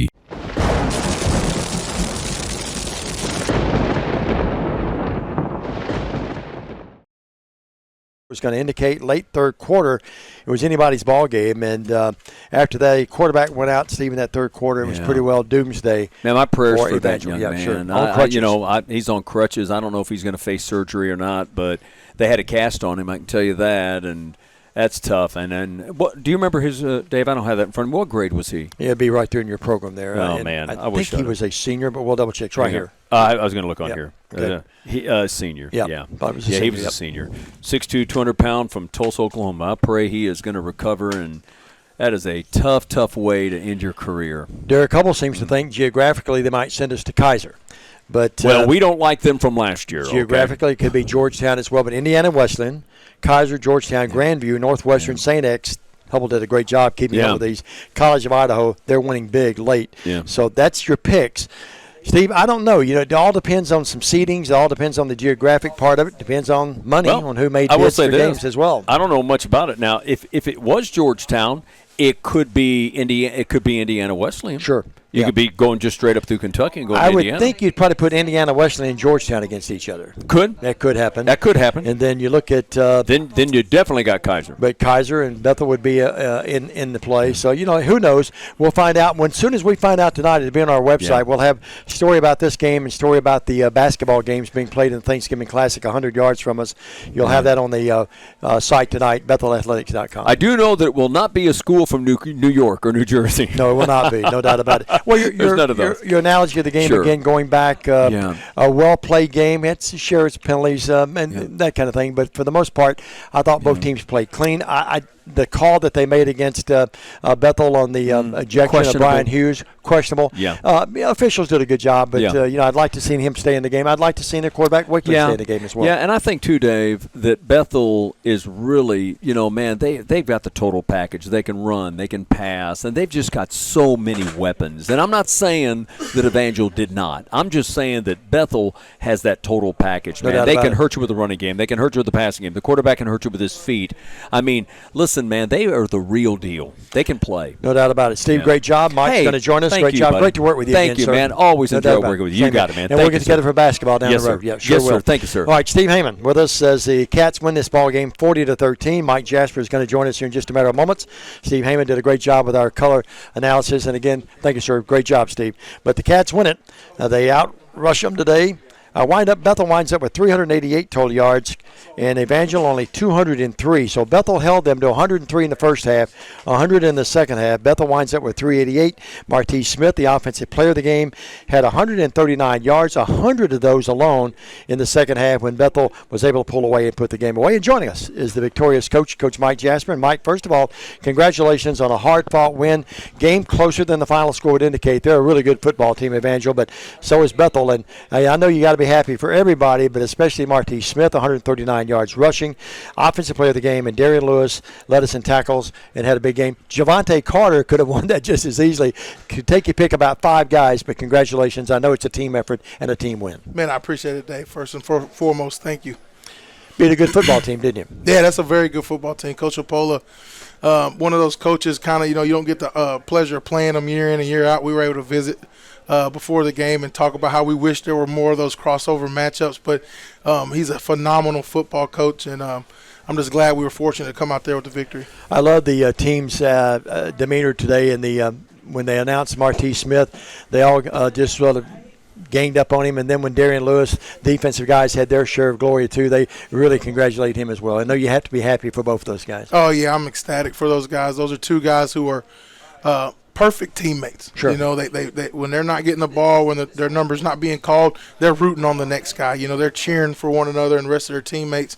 So to have those two guys come out and play the way that they've been playing and to get that recognition is huge for our program. Especially Martise. I mean, here's a guy that I'm not saying you benched him, but you didn't play him as much about middle way of the season in a few games, but he kept his great attitude, didn't he? Absolutely. He kept leading and kept bringing the other running backs along with him and encouraging them and making the most of the opportunities he did get.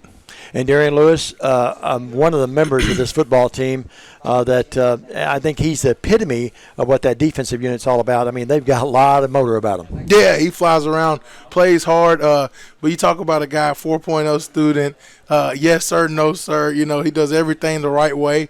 But that's what happens when you don't have those distractions off the field. You're able to come out here and cut it loose. Not typical numbers today for several guys that are superstars.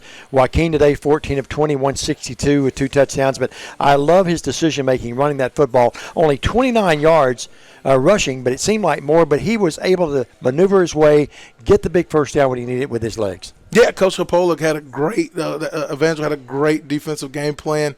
Kind of took away some of those middle of the field RPOs from us. Their coverage was really good. Yeah, it was nice. I was very impressed with it. So we had to start getting the ball on the edge and trying to hit some of the quicks and the fasts. But they were giving us that light box, so we were able to run the ball. So what Joaquin was able to do was to get us in the right play, make the right reads, which is so pivotal at quarterback. It's not always about throwing touchdowns. Sometimes you just got to get us in the right call, hand it off, and let us eat. Seems like you and I talk about this every post game, but Dixon, I mean, they scout him, they see the films, they think they know how to defend him. How does he get so open on that touchdown pass he did? He's a talented kid. He's 5 yards behind him. Yeah, I think when he continues to work and run those correct routes so that when that opportunity does come, he is still open. So when they finally gave us the opportunity, like I said, Joaquin made the right read, and boom, there it was, big play. Taylor had some big catches along with Dixon today, too. Yeah, again. JT has been a godsend for us. He's been able to come out here and really give us a 1-2 punch. But really, I say that, but then we got Avant Burris, too. We were able to do some things with him, just try to get the ball in his hands, because we know they're going to try to take away JD. So when you have Avant Burris and you have JT Taylor, we're able to really execute. Mike, you stole my thunder a little bit. You used Burris a little bit. I heard there was some new wrinkles to the offense. Put him back there like a running back and let him run that ball. And playmakers make plays, don't they? Absolutely. You just got to get it in their hands. So it was a great job by Coach Bright coming up with creative ways just to get our playmakers the ball, because we knew this team was going to be extremely disciplined, and they weren't going to let things get behind them as much as some other opponents that we've had. They were going to keep it in front. So we were saying, hey, let's not let them take it away from us all the way. Let's just get the ball in their hands. 57-yard return by Javante. Big play. That was huge, man. A kid had his hands on the ball all day long and finally got him one.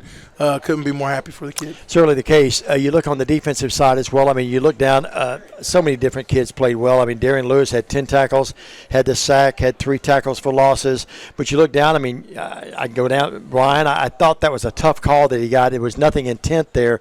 And the quarterback was sort of sliding down, and that's when they called the penalty on him. Yeah, I don't know. I just, I got so many things I could say about that. But my hat's off to John Smoot and the Mid-South Conference refs. We're blessed to have replay in this conference, and I think that could have really saved both of those young men quality times in their career sitting out this half. And now we're going to have to go and fight that and try to get it overturned for the next one. You know, a guy that wound up with 4 tackles today, a half a sack, he had a we had a tackle for loss, 1.5.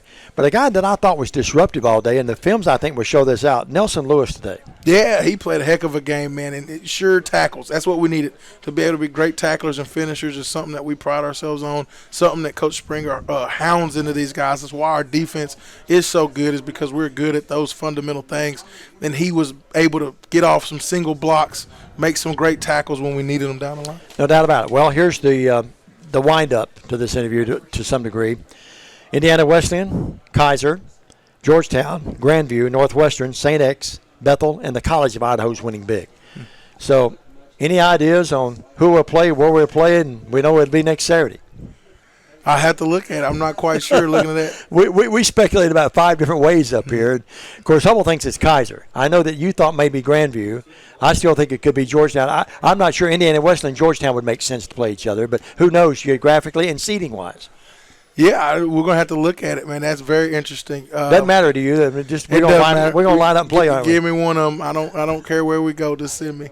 But I mean, I think that the NAIA will do a good job. You know, obviously financially doing a geographical thing is good for everybody. But at that point, somebody's got to fly. So we'll see what happens. Mike, you were an assistant at 18. We lose the first round.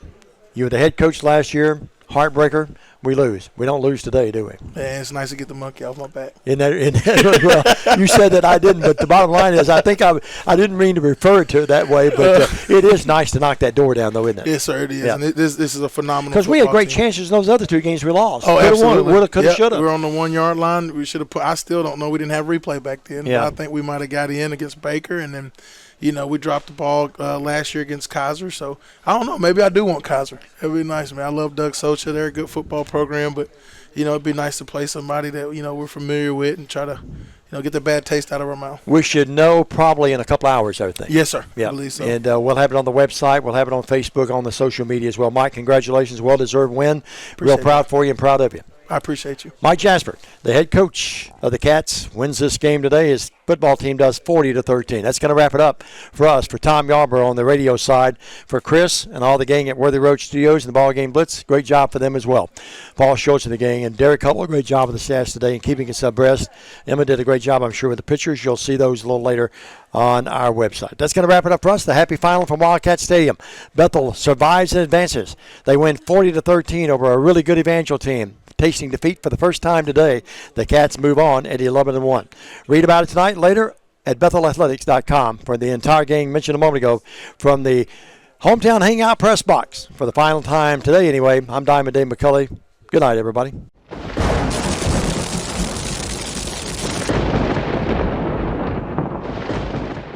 The BallGame Blitz Sports Network by Worthy Road Studios. With over 750,000 views in 2022, we are where you need to advertise. Please subscribe to our Worthy Road Studios YouTube channel and join the other 4,000 subscribers watching local sports. The Jackson Rockabillys, Union and Bethel Universities, USJ, TCA, JCS, and Peabody. Our multi-camera broadcasts include slow motion instant replay, on-screen scoreboard and graphics, and professional announcers. Thanks to the sponsors who make it all possible. BallGame Blitz Sports Network by Worthy Road Studios, the premier sports broadcast network in West Tennessee.